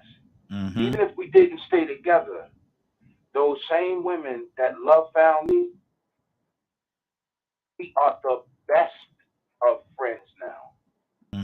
They can call me at the drop of a hat. I got some that call me about their kids because they know what I do for a living. And they'll call me and say, Kurt, man, if you don't mind, can you please check in with my son, or can you please check in with my daughter, or can you please have a conversation? You know, and I don't have a problem doing that because the love that I had with them, it wasn't what I was looking for. You know what I mean? And I got it. And like the sister said, I think the world has lost a grip of just how powerful the force of love can be. Love is not envious. You understand? Love is not hateful. Lastly, I'll say this. Out of all of the emotions, it appears to me that love, here's how powerful it is. Love is the only emotion that can be manipulated. Like hate can't be manipulated. You hate me, you hate me. That's just what it is. You can't hate somebody into giving you something. You can't, you know what I mean? Like, I don't know, sometimes I overanalyze stuff, but it's just like, for me, man, every time that I went looking for it and I found it, it was a disaster. And every time it found me, it was butter. So I'm just curious. I'm just curious where people are on that. I'm gonna read some lyrics from one of my favorite songs by Natalie Cole.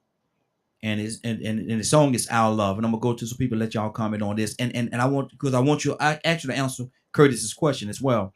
But it says Our Love. Let me get to the part. Love is soft, love is sweet, love is nice, love is gentle, love is joy, and love is pain. Love is laughing in the rain. I've got love on my mind. Love is always right on time. Love is you and love is me. Love is gonna set you free. There's so many different elements. And I wanted to read that because there's so many different elements of love. And sometimes people don't want to accept the reality, but sometimes love is pain. Now, I'm not gonna say that it's abuse and different things like that. I'm certainly not gonna say that, but sometimes it does hurt. And it depends on what kind of love you're talking about. Because if you're talking about the love that you have for your child, and they go out there to do something that you think that they should not do, that hurts. But that don't mean you don't love your child. But that part of it does hurt. Cassandra, what do you say to that? Yeah, absolutely. I agree. And nobody can do that to us, bring that hurt part to love like our children can, Mm-hmm. because there are things that we, hope for our children and we dream for our children, and we work hard for our children, and then when they do something, just like totally off the scale, it breaks. Well, I'll say for me, it breaks my heart to know that my child has done something that could bring danger to themselves or danger to others. But I will love, and I'm with any mother, like, when I work with mothers, like people that have killed people in the jail system, the prison system, and they're in jail, their mothers don't love them any less Mm-hmm. than you love your child who ain't never did nothing wrong. Absolutely. I mean, the love is no different. Mm-hmm. I promise you. Mm-hmm. I promise you. But the pain is real because it would hurt me to see my loved one behind those bars and trying to talk to them. It Mm-hmm. would hurt. I would physically get sick when I would go. Mm.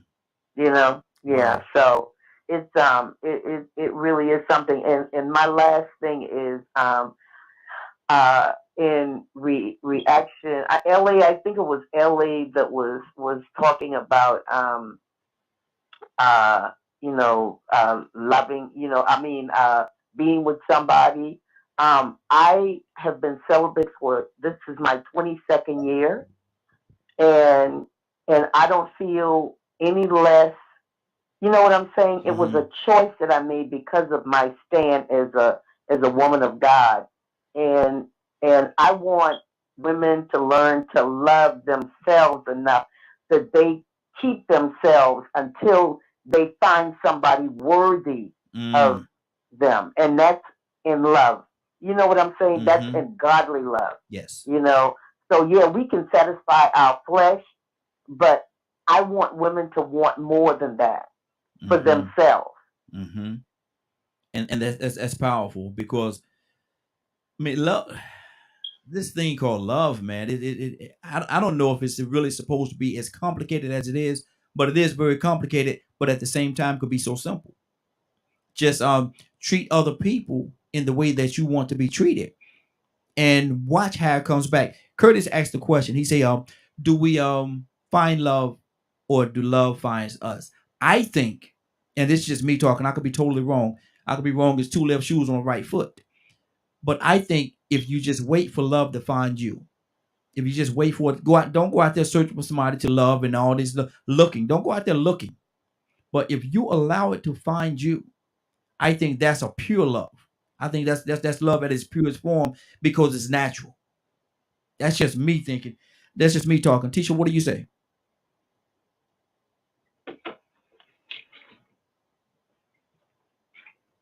Tisha, you there? You talking to me, Raheem? No, Tisha. Letitia, you there? Okay, she might have stepped away from the phone for a second. Let it talk to me, brother. Like people will have their different points of view and things like that, but one of the things that's real common, I like what Miss Cassandra said. You have to be clear about what it is that you really want.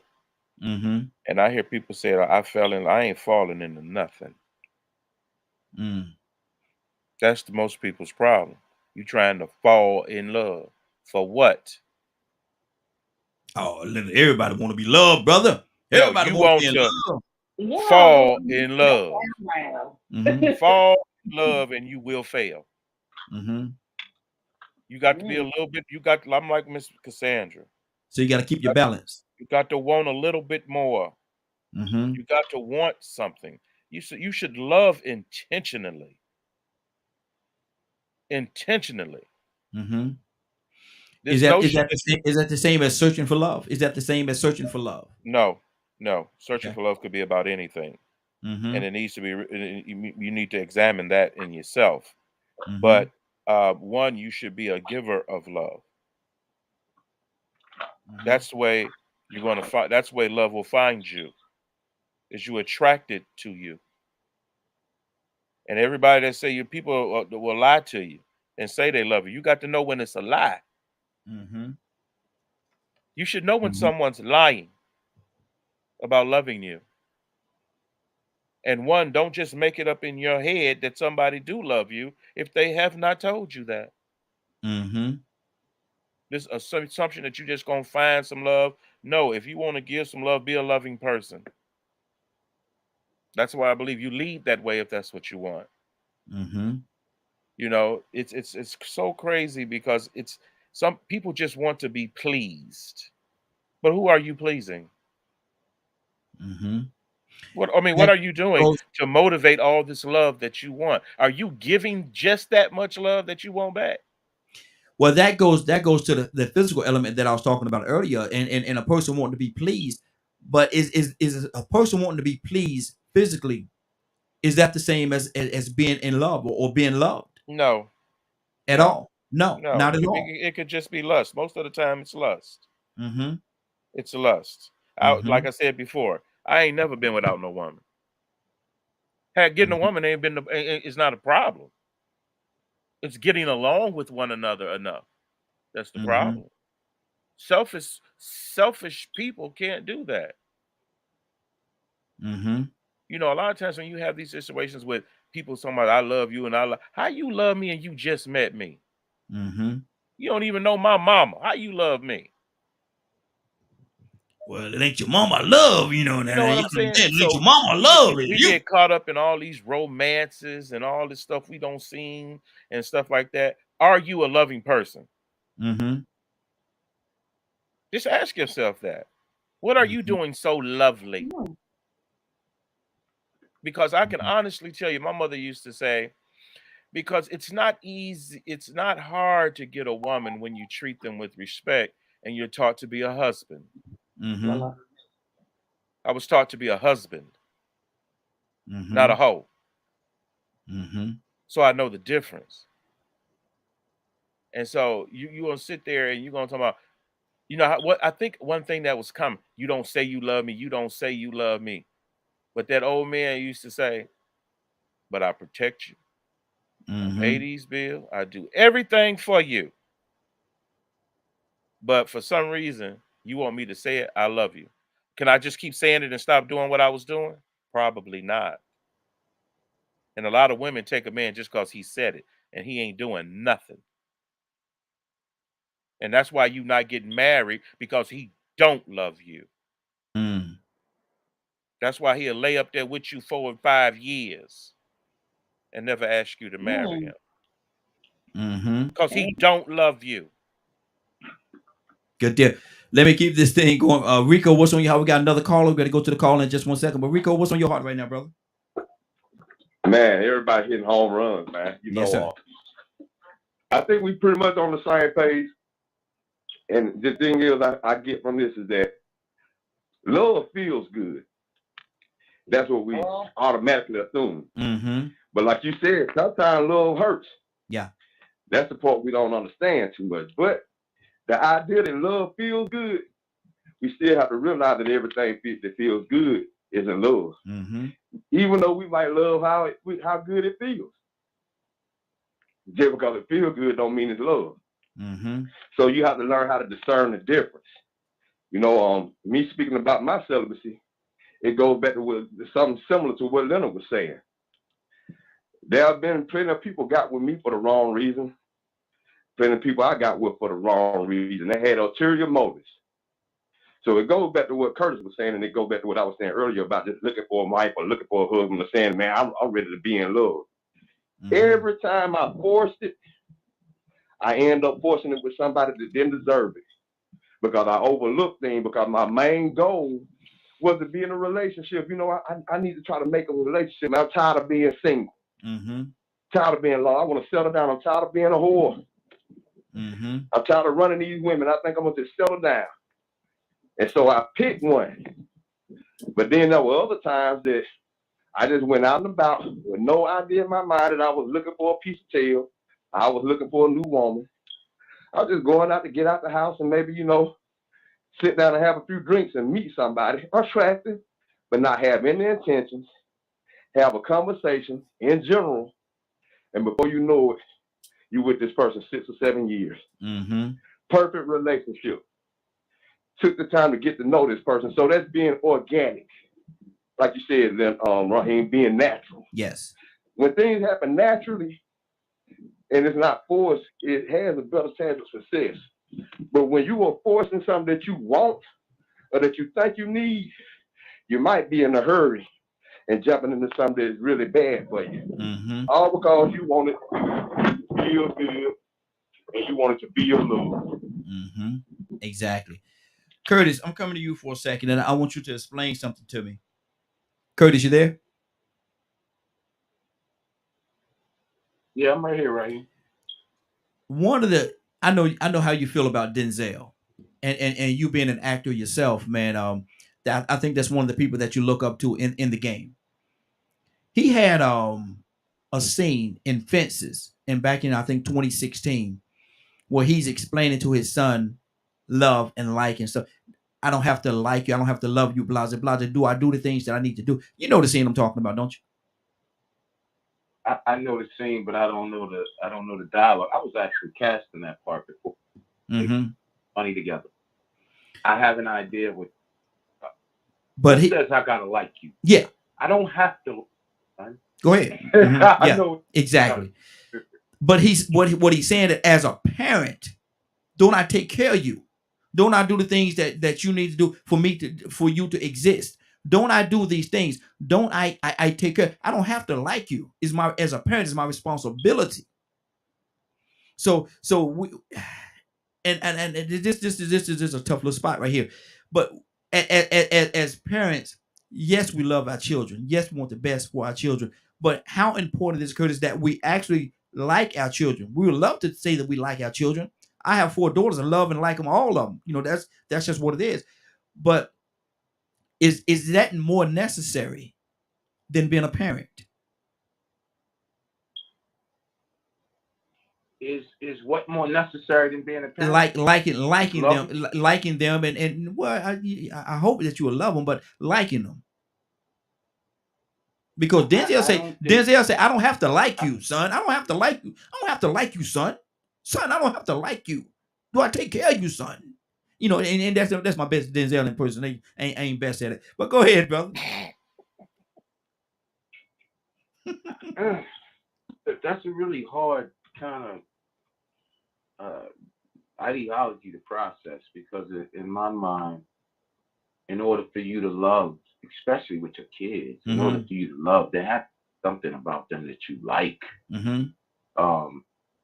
But then again, that could go either way. So he's right. But okay, let me step in one more time.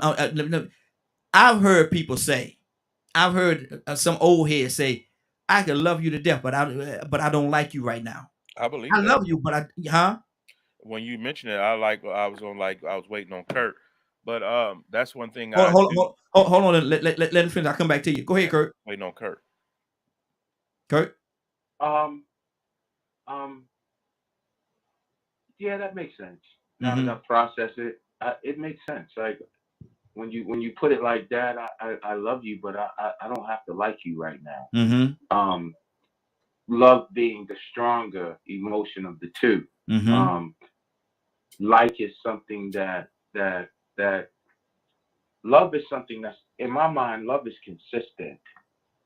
I don't care what it is, but if you pay attention to just love and the feeling that it is one of the one emotions that is consistent. It's gonna be the same regardless. Mm-hmm. Like is something that you really can control. I think human beings try so hard to control love, and that's why we beat ourselves up because we fail. Mm. Because it's not controlled.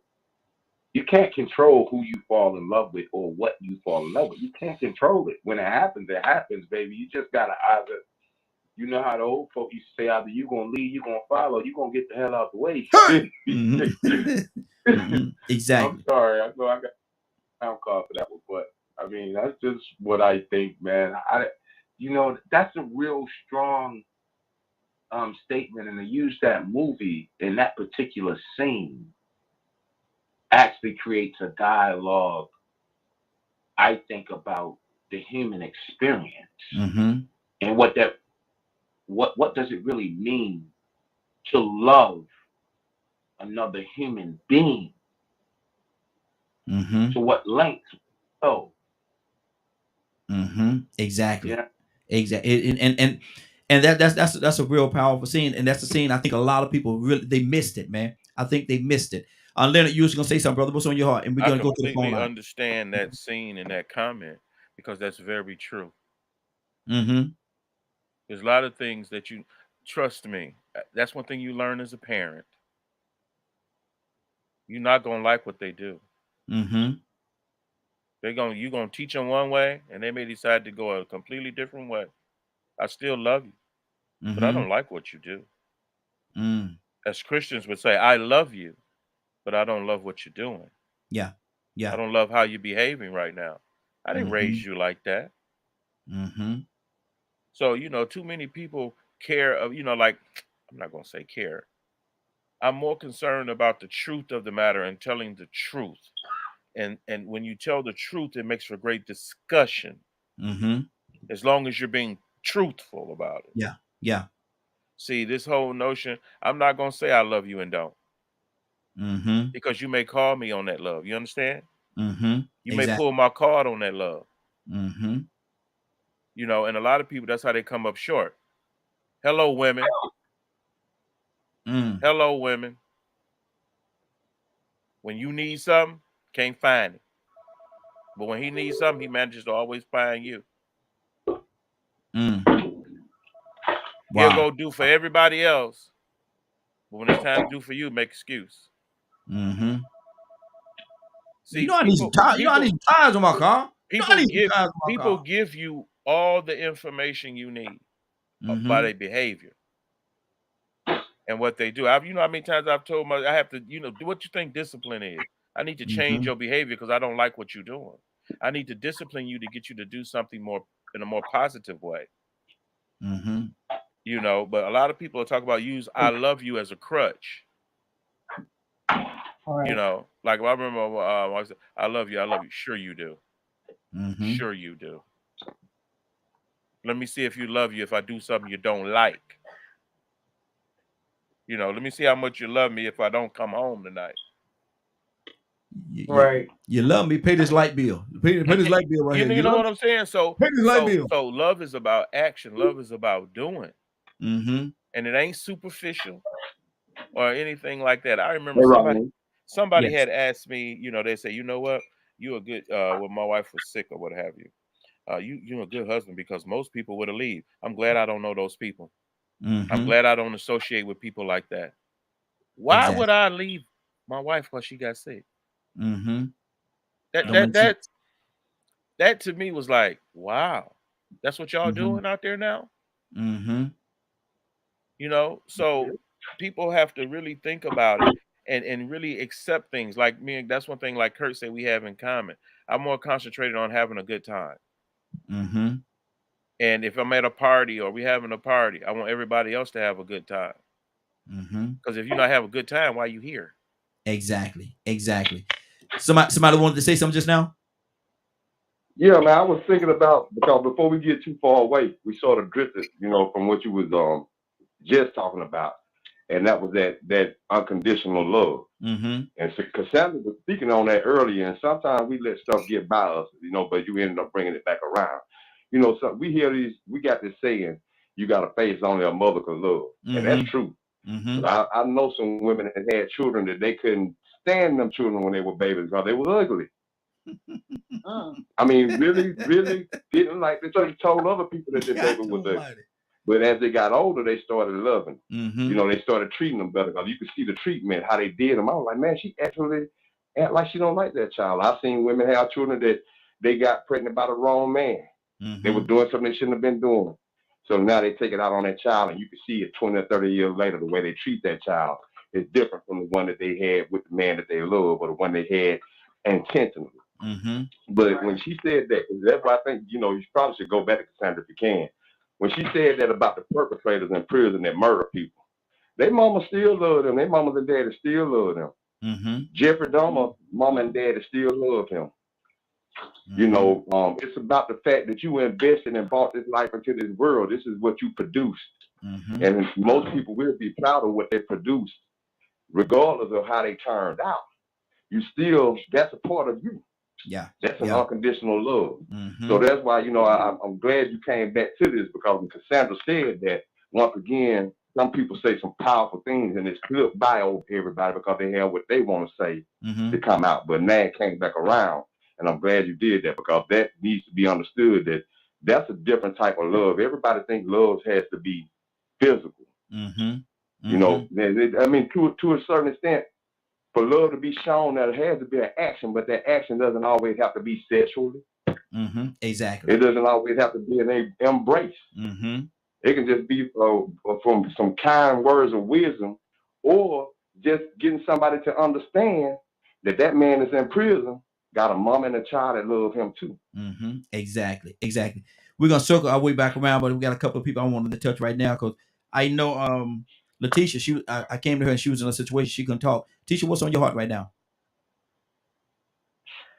Yeah, I just think this is so good. Y'all done went everywhere. I'm sorry I didn't pop in, but I wanted to, like this world, they don't really, like we was already talking about, separate love from lust. People get it confused.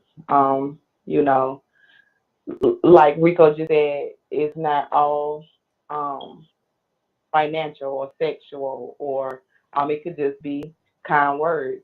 Mm-hmm. Um, I just feel like, the world just kind of throw the word love out there. And I feel like, from my experience, I think Rico hit a thing about that I wanted to talk about how people think that, abuse, I'll hit you because, I love you. Mm-hmm. And this is from experience. And I had to love myself more, to understand that this is not the treatment that I deserve. I Mm-hmm. understand had a rough breaking up and things like that, but I had to learn to love myself more. And it starts first with ourselves, loving ourselves first. I think about, how we was raised, and a lot of people don't know how to love. And I'm not just talking about women. I'm not just talking about men. I'm talking about both genders, because you have women nowadays that don't know how to love or appreciate a man. You have Mm-hmm. men, they wasn't taught. They didn't have a good male figure in their life to teach them how to demonstrate love. Um, I don't know. I'm kind of so far, fed out the conversation, but everything that we're discussing is, I just love this, and I wish that more people could hear this and get to express and share, their feelings on this, because this can help the world Mm-hmm. stop from accepting things. If it was, I think about when I think someone said, okay, when love found them, it was good. When they forced the love, um, it was bad. I myself have had experience of both, and I just kind of now step back, um, focus on loving myself and being true to myself, so that I'm able to notice when it's really love. Mm-hmm. Um, Mm-hmm. because we can get so easily tangled in, oh, they giving me gifts. Um, they're so into my body. Mm-hmm. Because I have grown, I'm 37, and still to this day I have a daughter that's 22, and I don't look my age. I still look like a little girl. I carry a certain seductiveness about myself, but that does not mean that that's the person that I am. I can't help that God blessed me with a great outer appearance of looking. So, I go in life having to explain to people that there is more to me. Um, Mm-hmm. get to know me. Let's not force things. Let's not look at the outer appearance. Sometimes you have to dig deeper into a person's soul, per se. Um, and it doesn't mean that that everybody is for us, because everybody is not for us. We're in a humongous world out here, and people do have to understand that just because you come into an encounter with a person, be careful, analyze situations. The young people got this thing called red flags. We try to Mm-hmm. ignore red flags nowadays. It's just all about separating the two. And I just like to use the word lust. It's Mm-hmm. a thing called love, and there's a thing called lust. You have people out here, I think I heard someone was stating about, they're just set out to just destroy. Um, they can see something so beautiful, but they're not happy unless they're coming in to destroy that beautifulness. Mm-hmm. Um, so I don't know, like It's a lot, and it's and everybody, it's yeah, it absolutely is. It's a lot, and everybody share the broadcast. Please share this broadcast.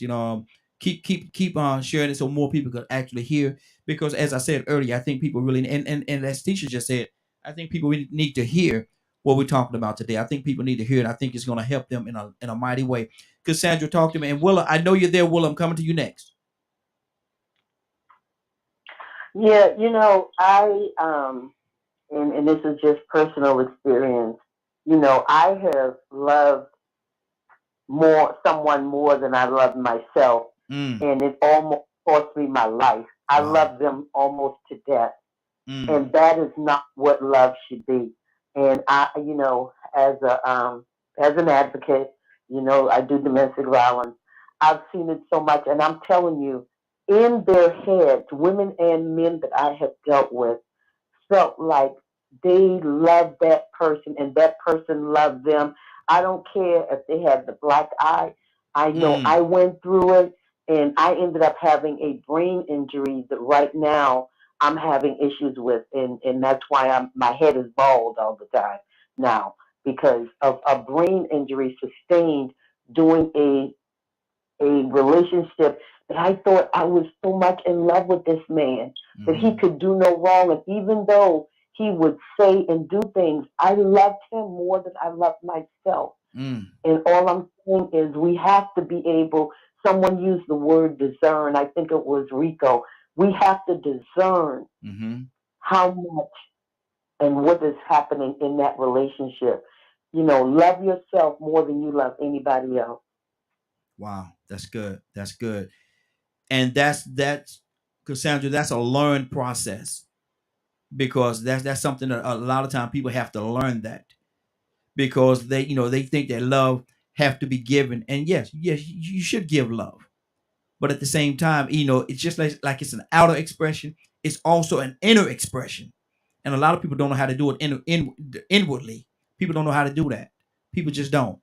Um, it's something that they have to learn. Cassandra, would you agree with that? Oh, absolutely. It's a learned behavior, Mm-hmm. because if you don't know what love looks like or what it should look like, what are you looking for? What are you looking for? When you say I want to be in love, what are you looking for? Mm-hmm. And for different people, it's different things. We got to remember that too. Mm-hmm. For different people, Exactly. different things. But we have to learn what true love is.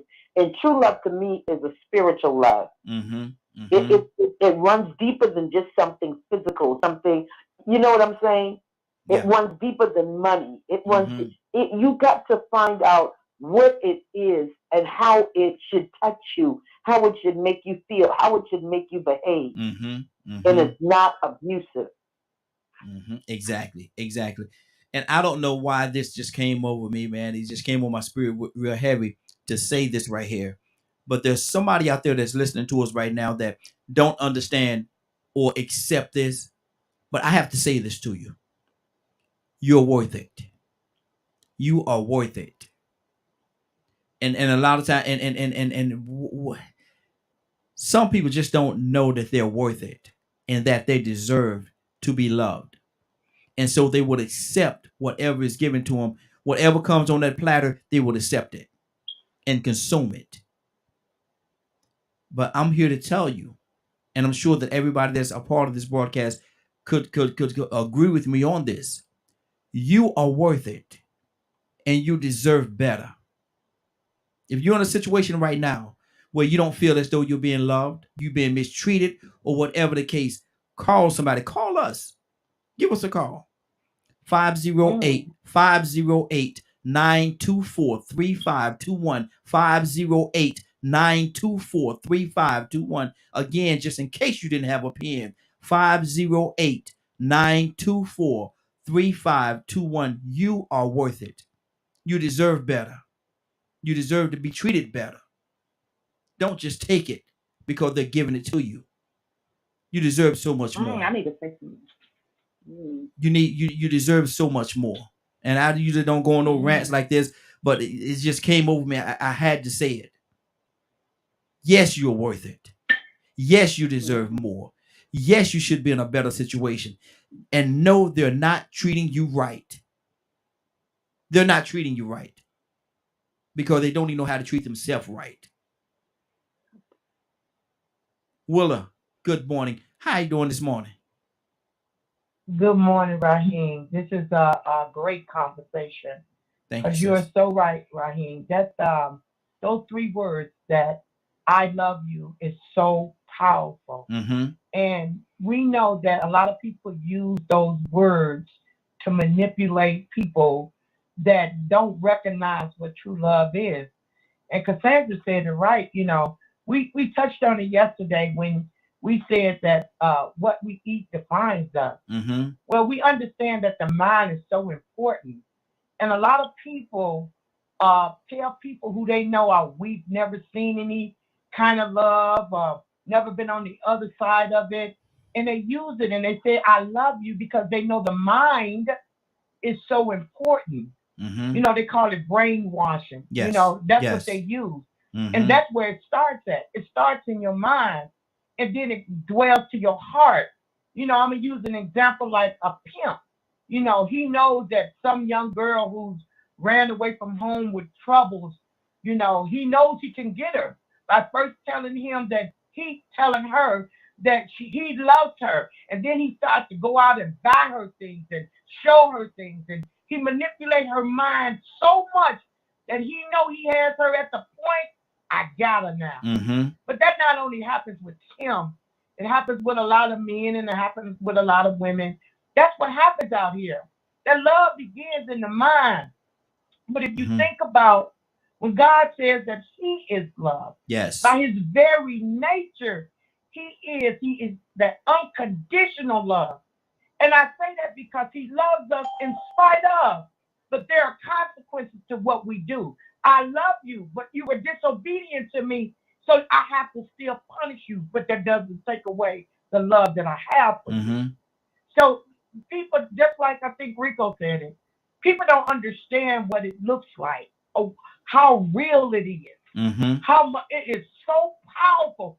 That's why people use it. I love you. You in a marriage, and Leonard said, right. You in a marriage. You can't be in a marriage being selfish. Mm-hmm. You going out there to do what you want to do. When you Yes. go out there and you know that you are married, you should go out there with her in mind. Whatever you do, coming back the same way every day. It's not about you. I don't care if you're going through problems or whatever else you're going through. When you're married, you should not be selfish because you are not the only one in that marriage. Absolutely. And that's what I got to say right here. Good deal. Good deal. Definitely appreciate that. Definitely appreciate that. Got a few other people that just called in. We're gonna come to you in just 1 second. But right now, I'm Curtis. I'm being led to you, brother. What's on your heart? Wow, that's the power of God, family.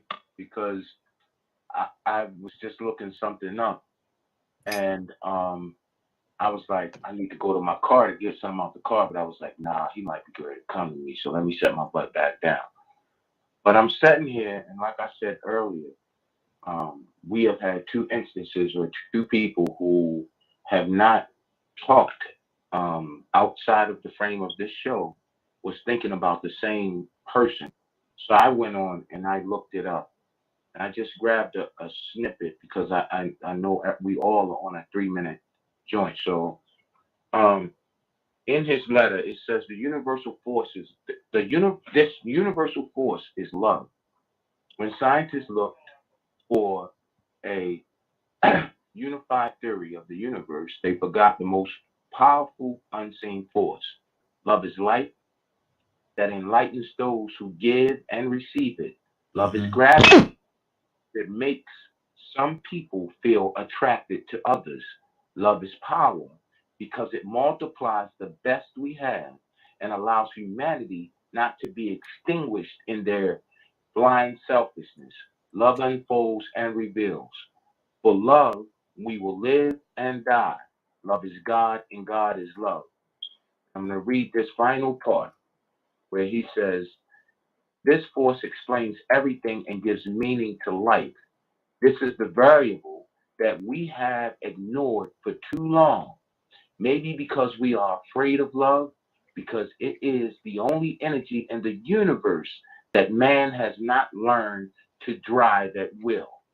To give Mm. visibility to love, I made a simple substitution in my most famous equation. If instead of E equals mc squared, we accept that the energy to heal the world can be obtained through love, multiplied by the speed of light squared, we arrive at the conclusion that love is the most powerful force there is because it has no limits. Mm. Wow. Has no limits.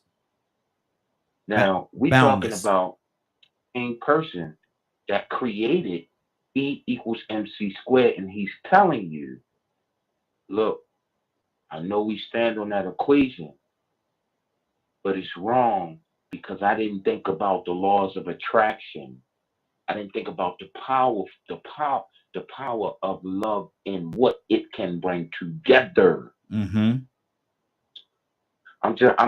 Man, I just talked about this last night, and I'm really engaged in this thing because you know, we look at the world and we see the world in one place right now, and we think that hate is ruling, right? And right now, that's what's being shown: hate and division and anger and jealousy and envy.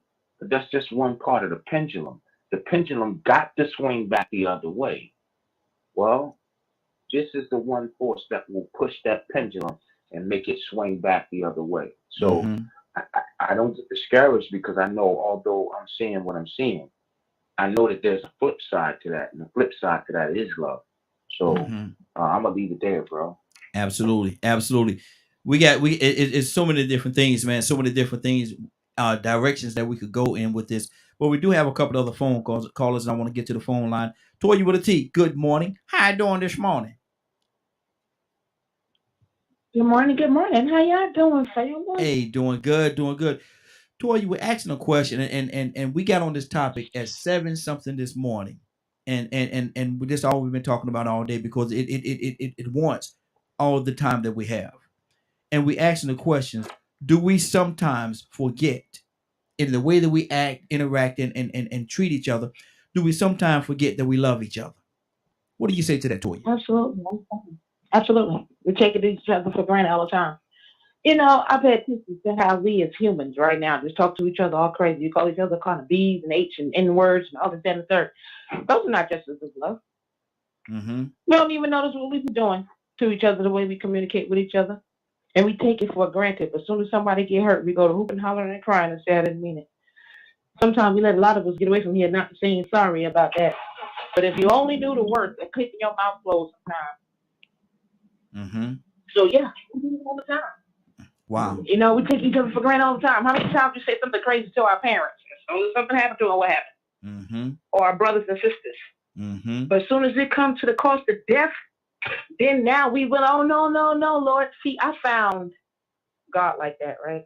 In a mess.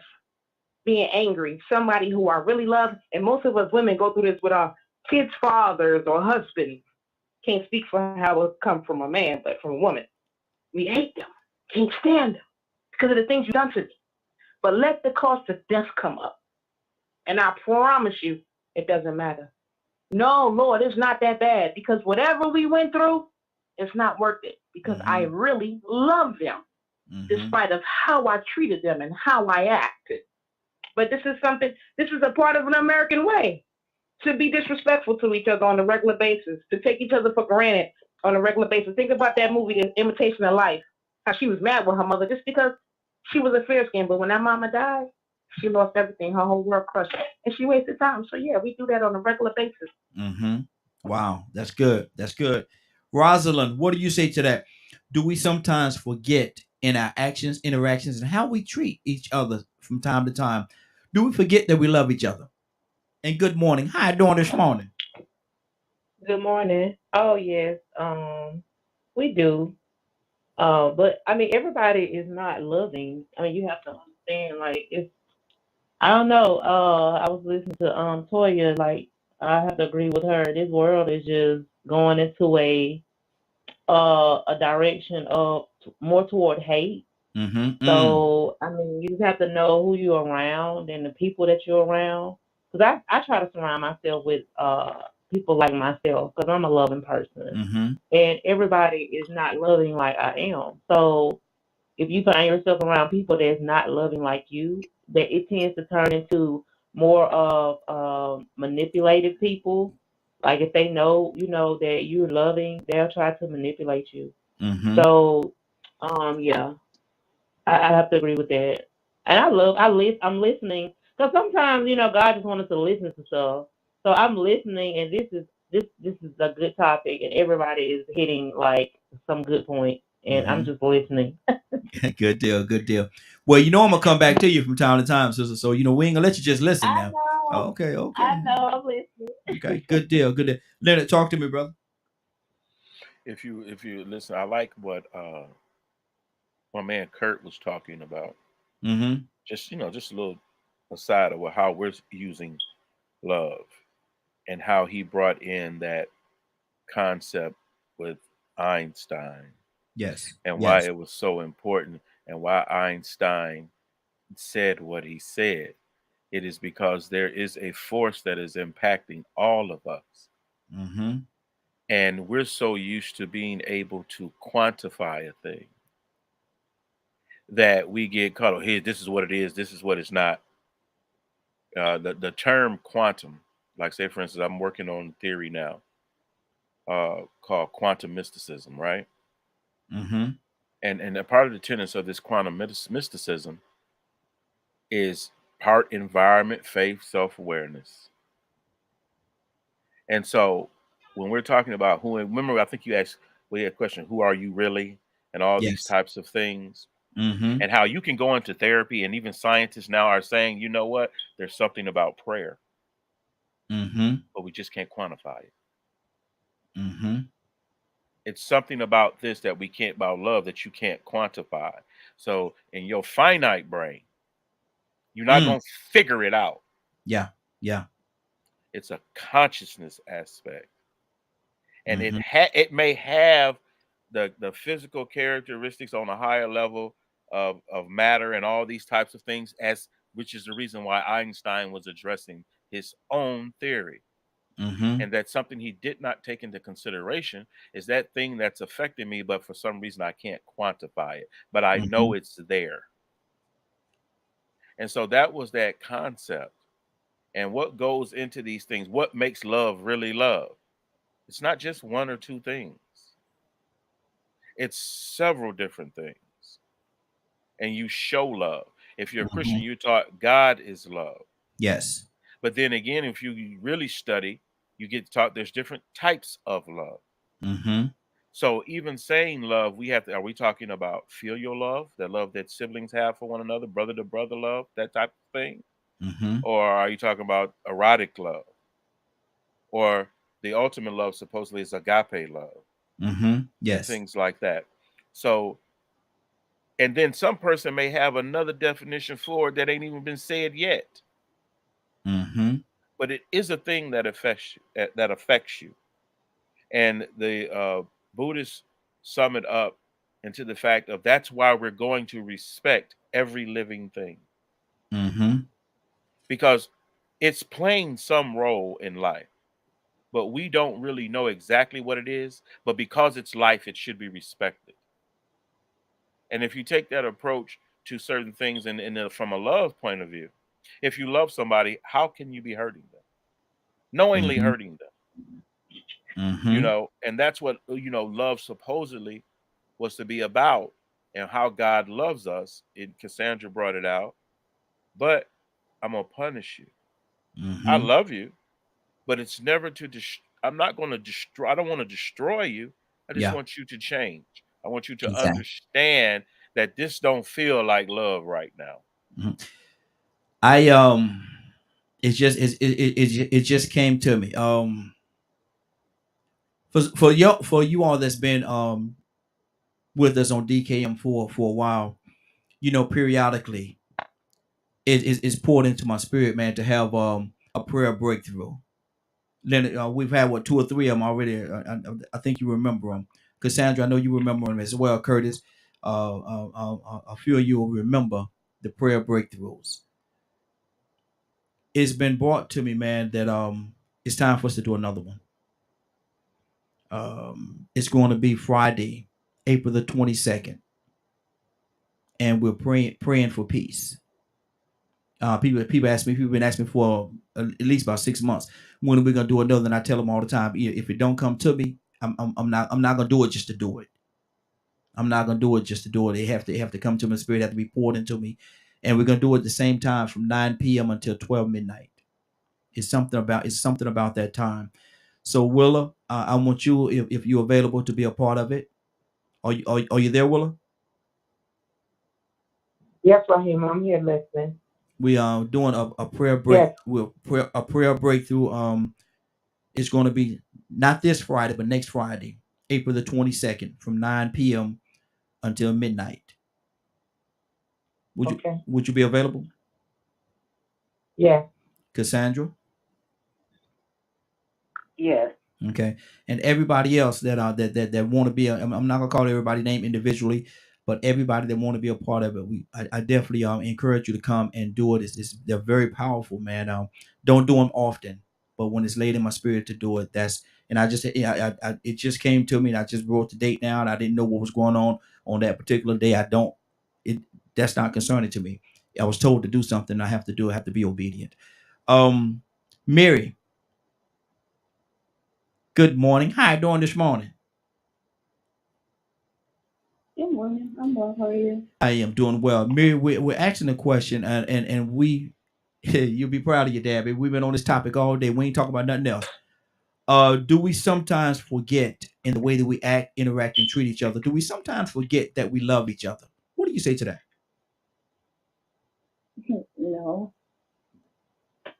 I don't think that. Talk I think talk you directly into forget your who you phone. love. You're a little bit low, boo. You're a little bit low. I said I don't think you forget who you love. I think you love who you love, and I don't think you forget stuff like that. Mm-hmm. Like that's not a thing. If you forget, you never loved them in the first place. In my opinion, Mm-hmm. I think you can love people differently. Like the way I love you is different than the way I would love like Jimmy. Mm-hmm. Completely different Mm-hmm. Okay. relationships. But I don't know. There's so much that goes into love. It's like I don't love anybody the same. Like Mm-hmm. no two people in my life that I love, I love them the same because there's love languages. There's different reasons why you love different people. So I don't think you forget you love people. I think you just love people differently. And then I don't know what you're trying to ask me. Like, are you saying like if I'm upset, Yeah, if we would I act out do or we, something? yeah, do we so in the way that we act, react, and interact to each other, sometimes do we actually forget? And I like what you're saying, but do we forget at that moment that we love that person? No, I think you just react, and that's how you grow. If Mm-hmm. you react, poorly, then you have to talk about it. But that's a part of love. It's forgiveness. Mm-hmm. So no, I don't think you forget that you love people. I think that you just sometimes act out of character, or maybe it Mm-hmm. is your character. You just didn't know that you could get that spiteful. I don't know. But I don't think that means that you forget that you love somebody. You just reacted to a situation, whether it was right or wrong, the way you did it. That doesn't mean that you love them any less. It may hurt the other person and make them feel like you love them less, but that doesn't change the way you feel. You can't help how other people feel about you. Mm-hmm. Okay. Rico, talk to me, brother. You know, I was thinking a little bit earlier about how well Cassandra was telling her story and in other situations where women stay in relationships they shouldn't stay in and they think it's love and all. I see now that some people over time, just not from her experience, but other people's experiences in relationships that I witnessed that they think compassion or feeling sorry for somebody is a form of love. And then some people that have gone without experiencing any type of nurturing or love, they'll perceive any type of attention, the slightest amount of attention. Some people will look at that as love.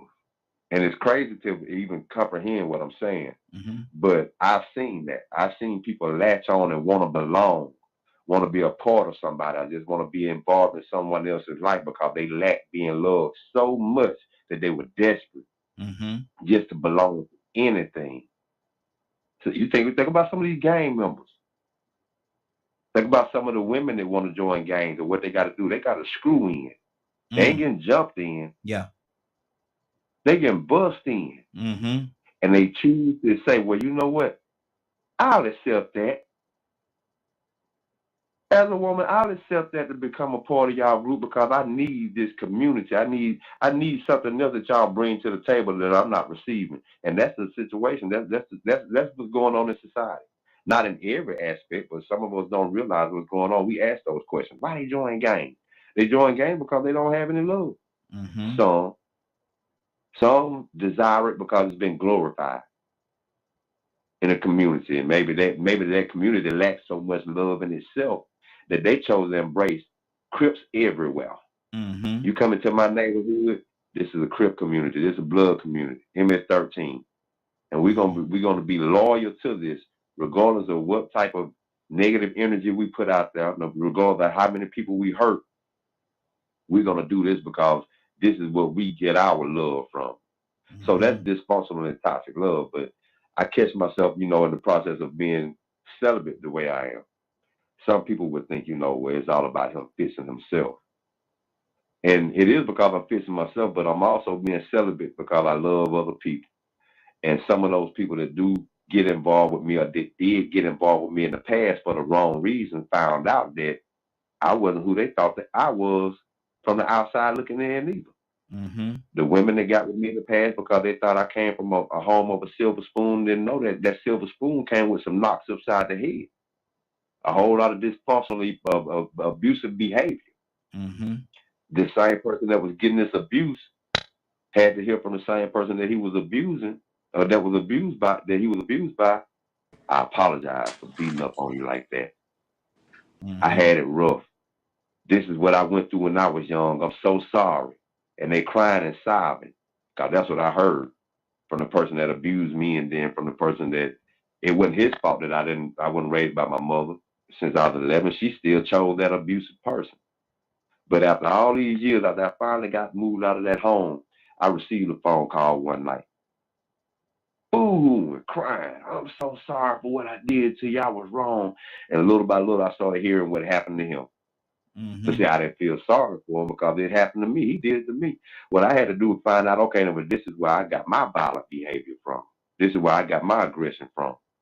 And so in the process of me fixing myself and being celibate, I'm also doing it out of love for other people because the last thing I want to do is make people that think they love me from the beginning start hating me after they find out that, you know what, Rico ain't got it all together either. So it benefits me and the other people that do have ulterior motives to get with me to understand, okay, the reason why he isn't receptive, he's doing you a favor too. He's doing that out of love. Because what I don't want to do is damage people like I have in the past either. Absolutely. That's love. I think that's a lot of love for the next person to say, you know what, Rico, you're still a little toxic. You're dysfunctional. This is some things you need to fix within yourself before you can actually show somebody or love somebody completely. So before you keep fooling people and jumping into these relationships and creating life and doing all these things, go ahead and fix yourself and do other people a favor and quit hurting them too. Get Mm-hmm. yourself together. Yeah. And see, that's one of the reasons why I love the Morning Glow, because of our level of transparency, man. That was powerful, brother. I appreciate that, man. I really do. I appreciate that. Let me go to LA. What's on your heart, sis? Hey, I'm just taking all this in. I can't believe I sat here this long because I've moved around a lot, y'all. But Mm-hmm. I mean, what I'm gathering from this, from my perspective, is that love is simple. Mm-hmm. It's really just cut and dry. Like even when Cassandra was saying, like I have to really just go back to like the topic I was just thinking about earlier when she was saying a mother has, they love their children the same. And at this point in my life, family members sometimes don't meet the measurements to be loved. Mm. Even if it's your child, like I can love my son if he goes and kills someone else, but I can't love my son if he puts a gun to my head.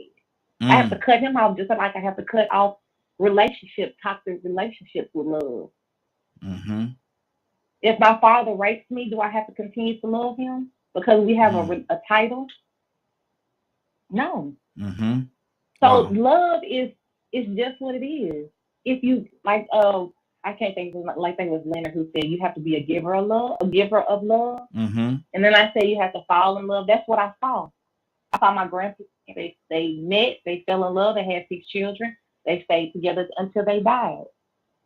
However Mm-hmm. you want to word it, that's how they used to do back in the day. Yeah. Even my other Yeah. set of grandparents, they did the same. Mm-hmm. Now it's so hard to meet someone and and just stay because there's so many things that's under the umbrella, and society has made it so easy to leave love. Mm-hmm. And who wants to stay in love if you have to?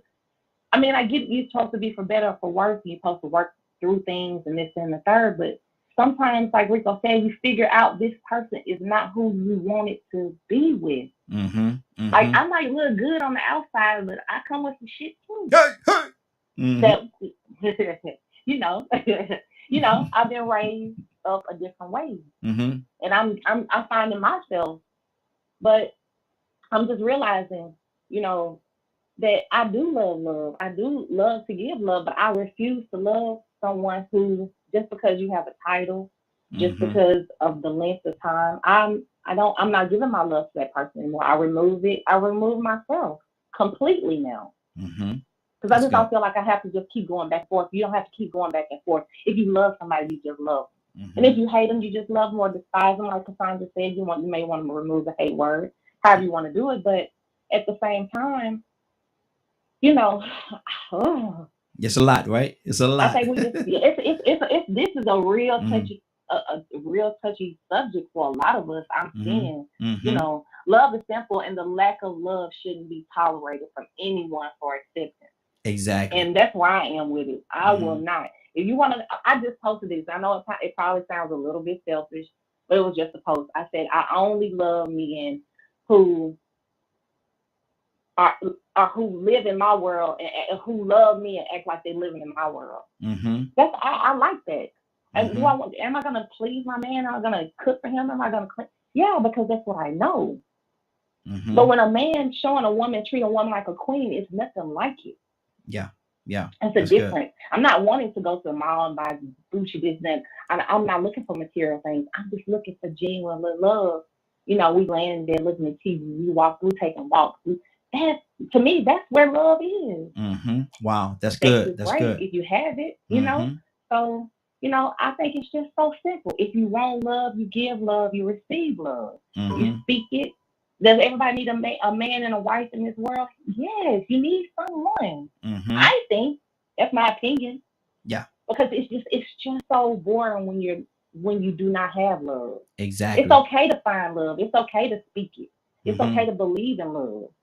Because how are we going to have love if everybody is so sheltered with their love? Oh, I don't think you need to meet this person and fall in love. You can. It's an option. People have done it. I've seen someone be together 2 weeks and got married, and they've been married for 13 years. Wow, that's So good. it is a possibility you can do that. Mm-hmm. Just Hold. keep it in your heart, keep it in your mind. Mm-hmm. And self-love is first, because you can't love anyone until you love yourself. Okay, stay right there, I sister. Right cannot there. give you me if I don't love myself. Okay, yeah, thank y'all. Hold on. Don't go nowhere. Stay right there for a second. I want to go right now. I'm going to go to Toya with a T. Do you think, Toya, sometimes, Toya, are you with us? I am with you. Okay, good deal. Do you think sometimes people are in love with the idea of being in love? Yeah, I think that we have mixed feelings of what love is because we come from different backgrounds. Mm-hmm. We pick up different things in different households on what love is, right? And even from the same household, we can just get different interpretations, and then we put it out, right? So, example, so if you're a girl raised by a man, more than likely you're going to be raised to be independent and not have a man take care of you. Mm-hmm. You know what I'm saying? So it's just like when you get with a man who probably was raised by both of them, and the mother taught him, well, you're not supposed to take care of a woman, you take care of yourself. You know what I'm saying? It might not necessarily mean he don't love you. It's just his way to love. So I think we have mixed signals of love that makes things complicated. You know what I'm saying? Just because of how things go in the background. And I'm going to expound on this a little bit, right? Being in an abusive relationship, we know that when you put your hands on somebody, that's supposed to mean that you don't love them, right? Mm-hmm. But is that true? Because don't your parents put their hands on you? Yeah. Yeah. You know what I'm saying? Mm-hmm. So what do you expect a little human to do when they grow up and they understand that, and this person hits somebody, and you're gonna tell the guy that he don't love you? That's not necessarily the case. If he was raised and he wasn't taught, you know what I'm saying, that son, that's not what you do. You don't put your hands on nobody if you call yourself loving them. So I think that we have a multitude of different dialects when it comes to love, and it causes confusion. But when you know the right meaning, see, this is why we need God the Bible. When you know the right meaning of what love is, when you know the non-edited standard of what love is, that's what we have to go by. And love is kind, love is caring, love is patient. You know what I'm saying? So I think that first and foremost, we got to understand the true definition of love, not what we've been learned or, culturally. And I think once we get that in perspective, then we have a better idea on how to say, hey, does this person really love me or not love me? Or tell a person, hey, when you do this, it makes me feel disrespected. When you put your hands on me, or when you curse at me, or when you yell at me, it makes me feel disrespected, and it makes me feel not loved. Now, I don't know if that's your version of love, because you could be from New York, and that's what y'all do, curse each other. But I'm telling you right now, it doesn't make you feel loved. If you continue to do it, at that point, it's beyond love. It's disrespect. Disrespect is what you're asking. So it can get complicated. Absolutely. Very, very complicated. Charles, what's on your heart, brother? What's up, man? Same. I was thinking about something earlier after I got off the phone with you all, and we were speaking about, dude. I know the first thing we got on this morning, and Rico and Leonard and us was speaking on it. It was about how people love each other, and I know this subject has changed some since I've been off the phone. Or do we not love each other? What was it you were saying? Do Or we not know? sometimes forget that we love each other? Right. Think about it like this: when, like, this thing that just happened in New York, okay, with the mass shooting. Now you see the Yeah. video of the people getting off the car, the train. Yeah. You see different, I mean, people who didn't look alike helping each other, hugging each other. I mean, like picking up a guy, and they didn't look alike. They didn't even know each other. Yeah. Yeah. And that was a love for man. You understand that they were showing, even if you sometimes believe, even if it was caused by hate, these guys loved each other enough to help each other. Yes. Yes. You know how when you said, or when we were saying earlier about, like, if somebody have a car accident or something happened, and you know the people that was running off that train, you had people running off, but you had people helping each other, and that showed that type of love that a lot of us have. That, like your first question is, we do forget. We do forget that. You're right. Yeah. Yeah. Yeah. Exactly. Willa? What's on your heart, sis? Hey, Raheem. I was thinking about, I was reiterating on what Rico had said. And, you know, to me, that is just like a perfect example of how you show love one to another. When you know that some things are not right with you, I'm not going to get involved with somebody because I can't give them the love that they deserve. Mm. And Mm. so to me, it's like the sacrificial, of oneself. You're not being selfish because you're thinking about the other person more than you do yourself. Yes. And if you're in a relationship and you both are thinking that way, man, won't that be something awesome? I'm thinking to make you happy, you thinking to make me happy, and I mean things just can't go wrong because we Mm-hmm. always got that idea in our hearts and our minds that we're gonna love each other eternally to the end. Now Mm-hmm. it ain't gonna say that we're not gonna have problems, but we're gonna love each other through the problem because the enemy definitely gonna come at you when Yeah. you think. You know what I'm saying? Mm-hmm. So Exactly. I was just really festering on that, to even, because like I said, me and my husband both was doing marriage counseling and, trying to put it out there about what real love is, that unconditional love. Mm-hmm. And that's my comment right here. Absolutely. Mary, what's on your heart, Mary?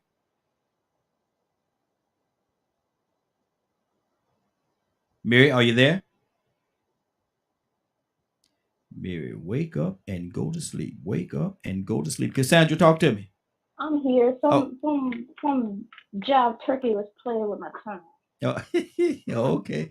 Jive turkey. Okay, okay, Mary. Old school. What's on your heart about this love situation, man? Do we forget? I know you said that we don't forget, but do we sometimes treat each other? Let me curve the question a little bit. Do we sometimes treat each other as if we forget that we forgot that we love? Nope. I still stand on what I said. I don't think we do. Because, I mean, sure, you could say you love everybody, but nobody gotta tell everybody does not love everybody. So I don't Mm-hmm. think we forget. I just think, so like, I can't confidently say that I would love a stranger. Mm-hmm. Because if a stranger does something, I feel that the grace to Julia, I love you. Mm-hmm. I wish nothing but the worst for you Mm-hmm. because you mess with somebody that I love. Yes. So I don't think everybody loves everybody. I think that's we humans at the end of the day. None Mm-hmm. of us are God. So Yeah. I mean, you could hope that one would love everybody, but that's just not realistic. Mm-hmm. In Wow. fact, we don't. I don't. I think we have the capacity to. I just think we're human and Mm-hmm. we don't forget. And at a certain point, you just don't love everybody. You just don't. Yeah. that sound like it hurt a little bit, Mary. That sound like it hurt a little bit. Let me go to Cassandra. Cassandra, what's on your heart? Yeah, while while I've been listening, there is a scripture that came to mind about love those that despitefully use you. Y'all know that one, Mm-hmm. Mm-hmm. and all the things, and a lot of people find that hard to do. Um, Let me tell you, and I can't remember who said it, but they said a key word: forgiveness. I can't remember who said it. Mm-hmm. Forgive is key in any kind of love relationship, and I'm not talking about going back if it's an abusive situation, going back to that person, but regardless of how ugly, how painful a relationship has been to you, you have to forgive that person in order to operate in love. You Mm-hmm. don't believe me? Just read the Bible. I mean, everybody here, most of the people here are Christians. Mm-hmm. Read your Bible and then come back and tell me I was wrong. Mm-hmm. That is the key to your salvation, being able to forgive and love each other, because the Bible says if you cannot forgive a person the sin that they committed against you, don't even think about going to God asking him to forgive you for what you've done. Mm-hmm. Exactly. Exactly. Leonard. I was on mute.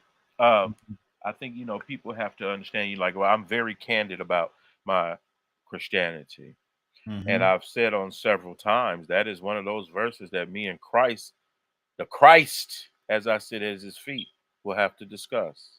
Mm-hmm. Because I'm just not there. I am just not into loving my enemies and all that. I'm not. Mm-hmm. I don't know if I'll ever get there. I'm I don't praying even for you. understand I'm the praying for you, brother. concept. I'm praying for you, brother. I'm not even. I would even tell you, if you think it'll help, go ahead. But I am determined about it Mm-hmm. Mm-hmm. because I'm not gonna love you and you hurting me. Yeah. Not like Yeah. that. No. I Mm-hmm. mean, I don't. In my humanity, I can't see how that is possible. To me, I struggle with that of all things out of Christianity, Mm-hmm. loving enemies, because Mm-hmm. I don't. Yeah. I I don't have understand no what you're love saying. for my enemies at all. I don't have that feeling in me whatsoever. I admire people like Cassandra that do, Mm-hmm. because I don't believe I will ever possess that, Mm-hmm. because I don't even have a desire to do that. Mm-hmm. And it really casts that shadow on the fact that I believe in Christ and all that. I am truly a believer. I love the Lord, all that. But that's just one thing I don't care for, Mm-hmm. you know. And I'm bold enough about it to say that. I don't mean no disrespect or whatever to Christianity, but I Mm-hmm. know I'm not there, and I Yeah. don't have that desire, and I'm not gonna lie to somebody about it. Mm-hmm. Oh, I love everybody and blah blah blah. You have to break that down for me, Mm-hmm. because I don't, and I and Mm-hmm. I don't know really if there's a big explanation for it or not. And I really am not concerned about it, but I know it's a big deal in Christianity. Mm-hmm. Love your enemy. That's what they tell Can I you. say something? Yes. I think for me, because I partially agree, but for me, I don't, and I think my issue stems from, not that I don't love God, 'cause I do. However, it's very conditional. And because I know everything is because of God, so it's like, especially after my grandma passed, oh, it was a wrap. It was very conditional after that. Like, Mm-hmm. you say you got me, but do you though? Do you really? Like, how so? And I mean, sure, yeah, I could read the Bible all day long, but I don't know. I think I'm a very visual person. Mm-hmm. Like, I can, I mean, I read romantic books all the time. That don't mean that that's how love is. There's not gonna be a love like that. It's not gonna be a love like a romantic comedy. It's just not. Mm-hmm. But I mean, sure, some people found it, and that's great for them, beautiful. But it's very hard to find, especially dating in today's society. So I don't know. I think my issue comes from my shaky relationship with God of Himself. Mm-hmm. But that's just me. I don't know if He has the same issue I do, but that's just me. I'm very shaky. I'm like, that's why I wanted to convert, because I cannot. This Christianity thing is, it's so great. It's so like, I can use so many verses for so many situations and completely contradict the same exact situation. I can contradict it with a verse. People do it all the time. Go to one church and then go to another and see what you think about the same verses. It's supposed to be your shepherd though. Like, it's all based off interpretation. And sure, you can pray about it, but that don't mean that our interpretation is going to be the same. Mm-hmm. The way that I receive a verse is not going to be the same way you receive a verse, and we can pray on the same verse. Mm-hmm. It's just going to mean different things. So it's just, I don't know. My relationship with the God is interesting, and I think it's maybe because of Christian. Don't know. Couldn't tell you. I just know that's where I am. Okay, good deal. Rico? Somebody said, Rico? Yeah, let me get my mute off right quick. I was thinking earlier, man, to me, respect has to coincide directly with genuine love. Mm-hmm. So I'm gonna say an unconditional respect has to go along with unconditional love. And with that unconditional respect, it has to be shown. It has to be shown for you to actually receive it the right way. I mean, people can say they love you, but I don't understand how people can love you and not respect you. Come So on. you know, when it goes back to, you know, what I was saying earlier about me not wanting to make relationships bad because of the fact that I needed to be fixed, that was a respect thing. I respect life. You see, I think the ultimate thing about love is, or the ultimate thing you supposed to love is life. Out of everything that we go through, everything that we see and experience, I think the ultimate love is the love of life. And I think that becomes natural. The reason why I say so is I can watch something about Animal Planet, see some animals in their natural habitat, and watch the hunt going down and say, you know what, if I was there, I would save that animal's life. Really hate to see that life come to an end.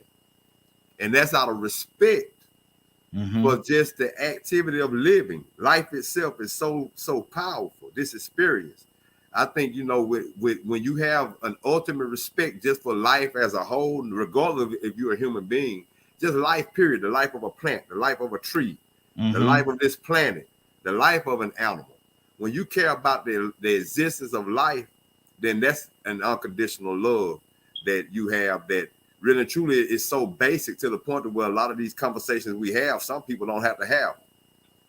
It's just automatic that they love life. They appreciate life from the day that they actually realized that they were existing and they started loving this experience. They looked at the next person and said, you know what?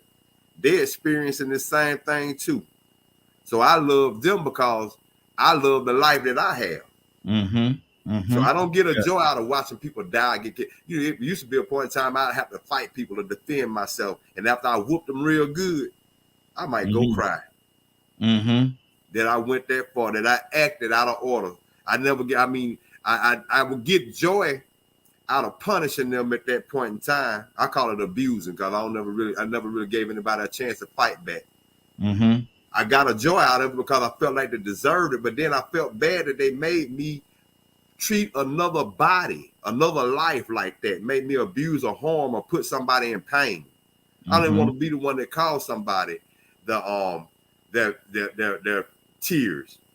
Didn't want to be the one responsible for them having anger or low self-esteem. You know, I'm not big on wanting to hurt people's feelings. So, you know, I think that's like the unconditional love comes from this, the unconditional respect of life itself. Absolutely. And that's a powerful statement, man. And I hope everybody really listened to what you just said. That was a powerful statement. But right now, I got to keep this thing moving, man. I want to go to Rico Leonard. Kay is late for the day, but she early for tomorrow. She early for tomorrow now. Yeah, she had a late birthday celebration. Exactly. Celebrate. Exactly. Spin it on the Now chandelier. y'all know what? Good morning. I'm blessed, y'all. I started a course. I'm taking a conflict course, how to resolve conflict. Right. And so I had to go online because I did my last 3 things at home. So I had to go online and submit everything because I didn't go into the org to do it. So is this a conflict? You being late for the day and early for tomorrow? Is this a conflict? Oh, we got to resolve it now. Okay, don't pay me no attention. But we're asking the question. Okay, do we sometimes, in the way that we act and interact with each other and treat each other, do we sometimes forget that we love each other? Oh, Kay hung up on us. See, you got on K nerve real fast. They don't take long. I think she had an issue with a line. She'll call back in a second. But before we get there, let's go to Rosalind. Rosalind, what's on your heart? I was just thinking, like, I remember working at the prison, and them guys would come in my office, you know, as we were doing counseling or whatever. They'd be like, "I love you," and I would look at them like, "You don't even know me. Like, you just met me. Get out of here," you know. And it's crazy because if you listen to them, like if you let that marinate in your brain, like, "Oh, this guy really loved me," you would take that in perspective and move on to being manipulated. But anyway, I love Rosalind, right? So I feel like everybody is in control of how people love you. You allow whatever you allow people to do to you, and whatever you allow whatever you accept, I mean, it's your own fault. Like if I allow anybody to mistreat me or beat on me or whatever, I can't love myself. So I Mm-hmm. kind of use that now. Like I'm not gonna allow anybody to mistreat me or not love me because I like to be loved and Mm-hmm. I give love. So Mm-hmm. you are in control of how people treat you and love you. And I just want to say that, like, you are in control of how people treat you. Like, my ex-husband hit me one time, and it was over. I left, packed my Mm-hmm. bags, and left. Because I told him, if you ever put your hands on me, I'm gone. I'm not gonna Mm-hmm. let you beat up on me, because Mm-hmm. I love me more than anything, right? Exactly. So you are in control of how people love you, how people manipulate you, or whatever, if you allow it. But you have Mm-hmm. to love yourself. You have to Absolutely. love yourself. Absolutely. And that's what we Yeah. talked about earlier. It have to be an inward love first. You have to know how to love yourself first before you can actually love or give love to somebody else. Now, Kay, she just gave us a class. She just taught a class on conflict resolution. I said she was late for the day and early for the morning. She hung up. I'm back too. I know you back. I know that's why I'm talking about you. I hear That's you why I'm talking talking stuff, about and I know you know I'm back. That's why you talking stuff. But anyway, I just told somebody that, y'all, and I said this is how good God is because this is confirmation for me. You have to love yourself. you. Yeah. You want somebody else to love you. You Mm-hmm. gotta love you. You gotta care about what you're going through. You got those are your decisions and your choices. Mm-hmm. So you have to love yourself because if you did, you wouldn't be going through what you're going through. Come on. Because Kay love her. Mm-hmm. Don't nobody gotta love me. I love me, and I know that man upstairs loves me. Mm-hmm. Or I wouldn't still be here. 60 years, Mm-hmm. and the people talking about I look 32. That's God. Mm-hmm. That ain't me. Watch this. Watch this. Kay, you know, you my sister. You know, I got to pick at you though. What floor? What floor he on? What? What floor he on? What floor? Yeah. You said I said don't it. worry about floors. No. You said a man. You said a man upstairs. You said a man upstairs. I I don't worry wonder about no what. floors. I what stay on my level. I'm on my level. You know? My level. Come on. no, but you said a It's man real upstairs. simple. I'm just trying to Just figure out. trust God and have faith. You said a man upstairs. I'm trying to figure out what floor he on. He on the I second. just told you. I Oh, stay real Oh simple. my oh, goodness. Just stay on my level. I don't mess with other people's level. okay. I'll just check. You know, I want to know what floor he was on. I didn't understand it. I Don't didn't even worry understand. about it. This might be a level you can't handle. Oh, okay. It might be what I just want to go up to hey, the flow. You know you on The that level okay. when I you get get you. there. I understand. I'm just a question asker. Just asking a question. Whatever. What happened to Phil? Did Phil come on today? Who that? Did Phil come on today or did he come on yesterday? Yesterday. Yesterday. Yeah, you missed him I yesterday, missed man. that little joker. Yeah. He'll be back. He'll be back. He said he like y'all. I just realized Oh, he he liked was talking about. I thought he didn't like her. I guess after Latoya told him she got a sewing machine, he's like, well, I better like them. Yeah, he said he like y'all. He said y'all Oh all my right. goodness. He said y'all all right. Cassandra, what's on your heart? Yeah. You know, this has been a great conversation, and I just because a woman doesn't leave her abuser, I just want to put this out there because there may be women listening that are in situations. Mm-hmm. You're worthy, Mm-hmm. and even though you're in that situation, that abusive situation, don't ever give up on being able to walk away. Just make a plan. And I know that you love that person and you feel like they love you and you know it's a crazy type of thing, but please try to get out Mm-hmm. and try to do it safely. Exactly. So but please know that you're worthy Mm-hmm. of being loved the way that you really want to be loved, even if that person is not doing it. Exactly. Leonard, what's on your heart? And LA coming to you next. I really enjoyed what Miss Cassandra just said because that's one thing we, even in seminars and things like that, in community conversations, especially as it relates to domestic violence, is having a plan Mm-hmm. and how you're going to escape this situation and the various resources and things that are out there for people in domestic violence situations, such as like say for instance Quick Trip. A lot of people may not understand when you see those signs and why they're considered safe places. They're considered safe Safe places place. for people in Mhm. trouble Mhm. and people who need to escape. Say for instance, you stopped at a gas station and you may never have thought about it before, but that is what a safe place is. If you're the Mhm. type of person that want to help people, you can be a safe place.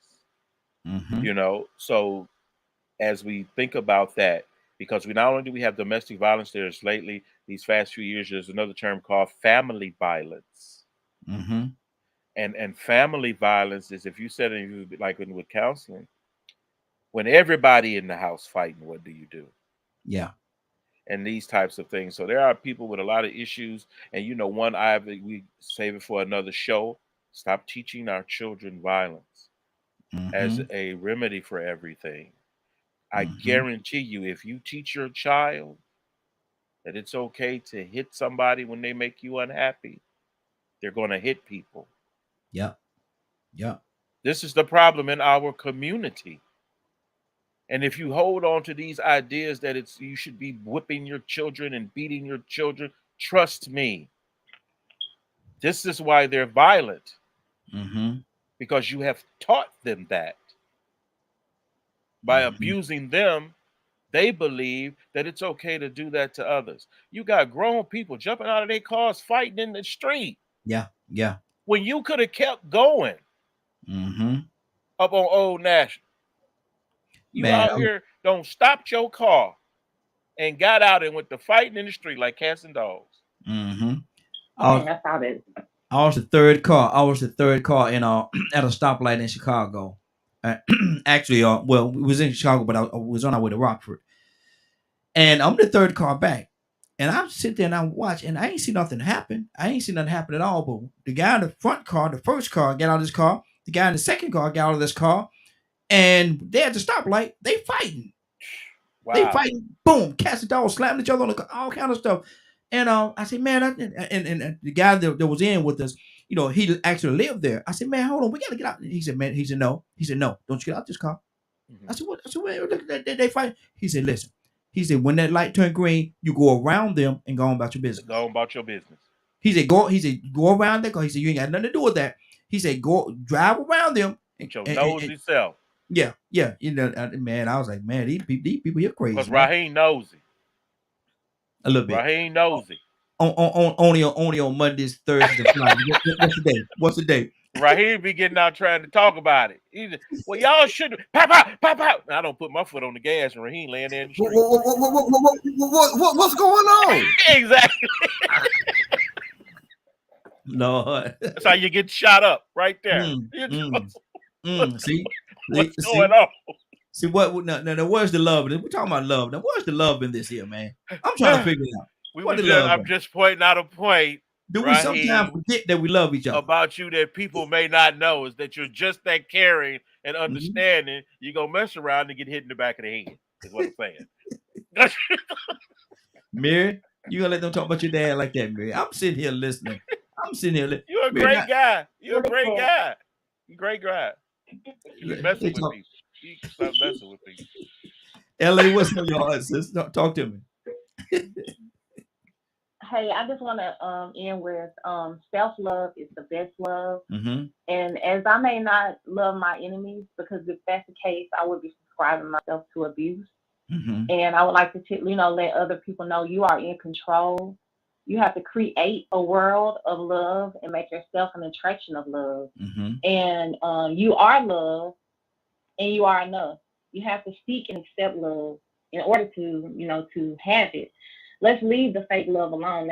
It's enough with that. A lot of times, if I say my lights are off, I'm gonna pray for you. That's not love. If you have $1 million in your account and you can pay it, that's kind of considered like fake love. Everyone moving forward today, we need to really just focus on teaching the children love and how to vibrate higher, because it actually starts with self individually.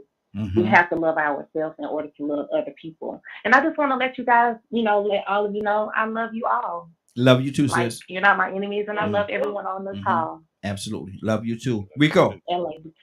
Thank you. Man, I think once again, I'm gonna go back to what has to go along with love for love to work.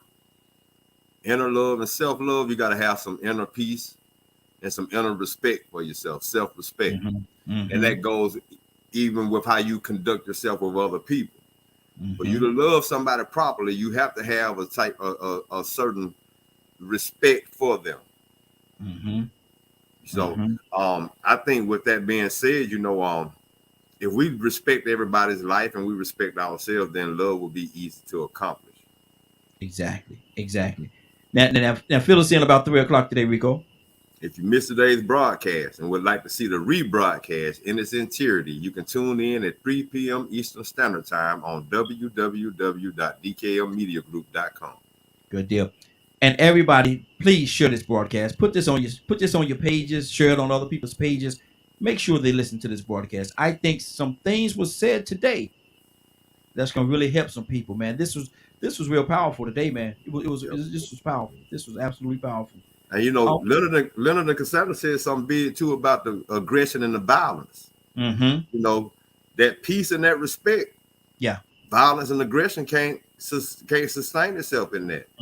Exactly. So that's automatic and natural. And in our community, it's really hard to understand how we have to take that physical aggression and that violence away, because we have been conditioned to think that whipping was good.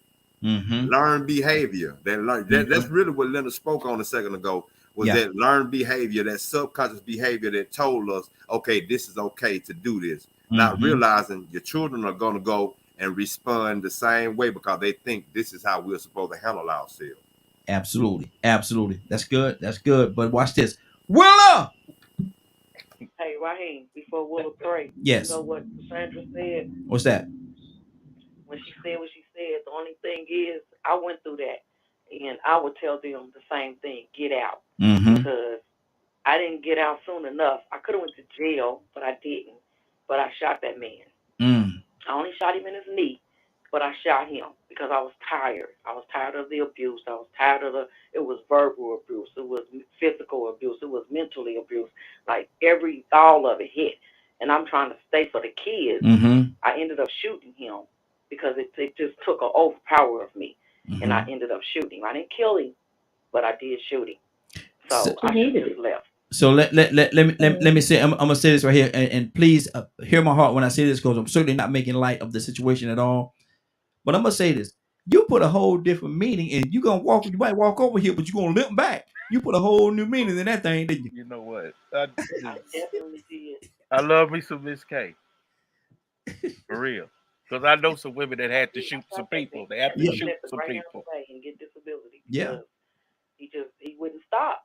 You done broke he done broke this woman's jaw. You ain't gonna break my jaw. I'm little. So what Kay is saying is get out before it get to that extent. Yeah. Get out before it get there, because it will get there. Either he gonna hurt you or you gonna hurt him. And I wasn't gonna let nobody hurt me. So I shot him. And then I left. Like, I gotta go. I told my mama, I will kill that man. I'm gonna go to jail. You're gonna raise my kids. I gotta go. And that's when I moved out. Did you at least call the ambulance before you left, Kay? Nah, he went to work. And they sent him home and told him he need medical attention. Good Lord. And I moved out. He came home and said, they told me I need medical attention. I said, well, I'm not it. I'm the reason. God almighty. This why I don't even be on here at 12 minutes after 10 like this. Right? See? I left. I'm out of here. And I came to my mama's house, and I'm still living in this house right now today. I came here. Mama, I'm going to go to jail because I will kill him. Okay, Willa, I don't know how you come out to that one right there, but prayer. We need that prayer today. What the world needs now. K with an E.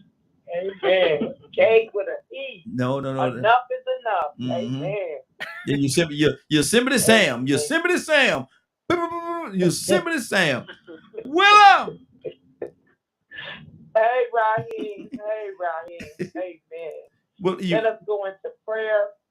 But just remember, God gives us that free will every day to choose to love him. He don't force nobody to love him. That's the kind of love we're searching for. The one that's not forced.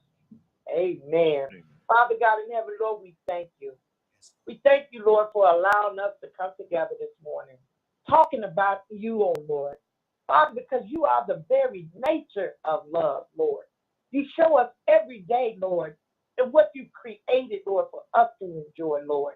Father, we honor you and glorify you this morning, Lord. Father, I'm asking you to touch someone out there, Lord. Give them the strength to know that they're better than the way that they're living, Lord. And also touch their bruise, oh Lord. Father, we know that they're sick, Lord. We're asking you to lead them, guide them, and direct them, Lord.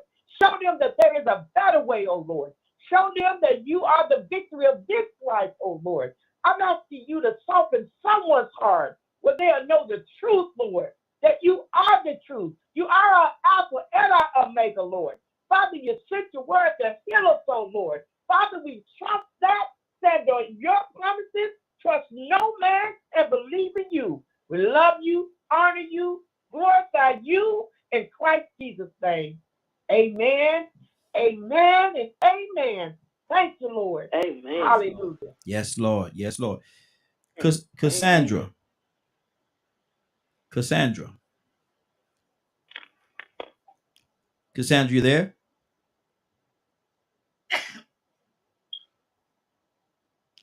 Yes. Anything on your heart right now? No, that was a perfect end to a perfect God's day. Absolutely. Absolutely. I think I just lost my headset. Let me get my headset back on here. But anybody got anything to say before we get out of here? Tax, don't forget, because I help people out with taxes and things. Tax day is tomorrow. If you can't get it together by tomorrow, at least make sure you file an extension.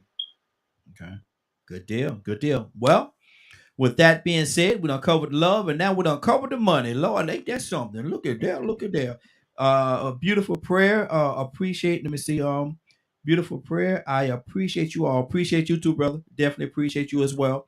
It is Shout now. out to Public Citizen.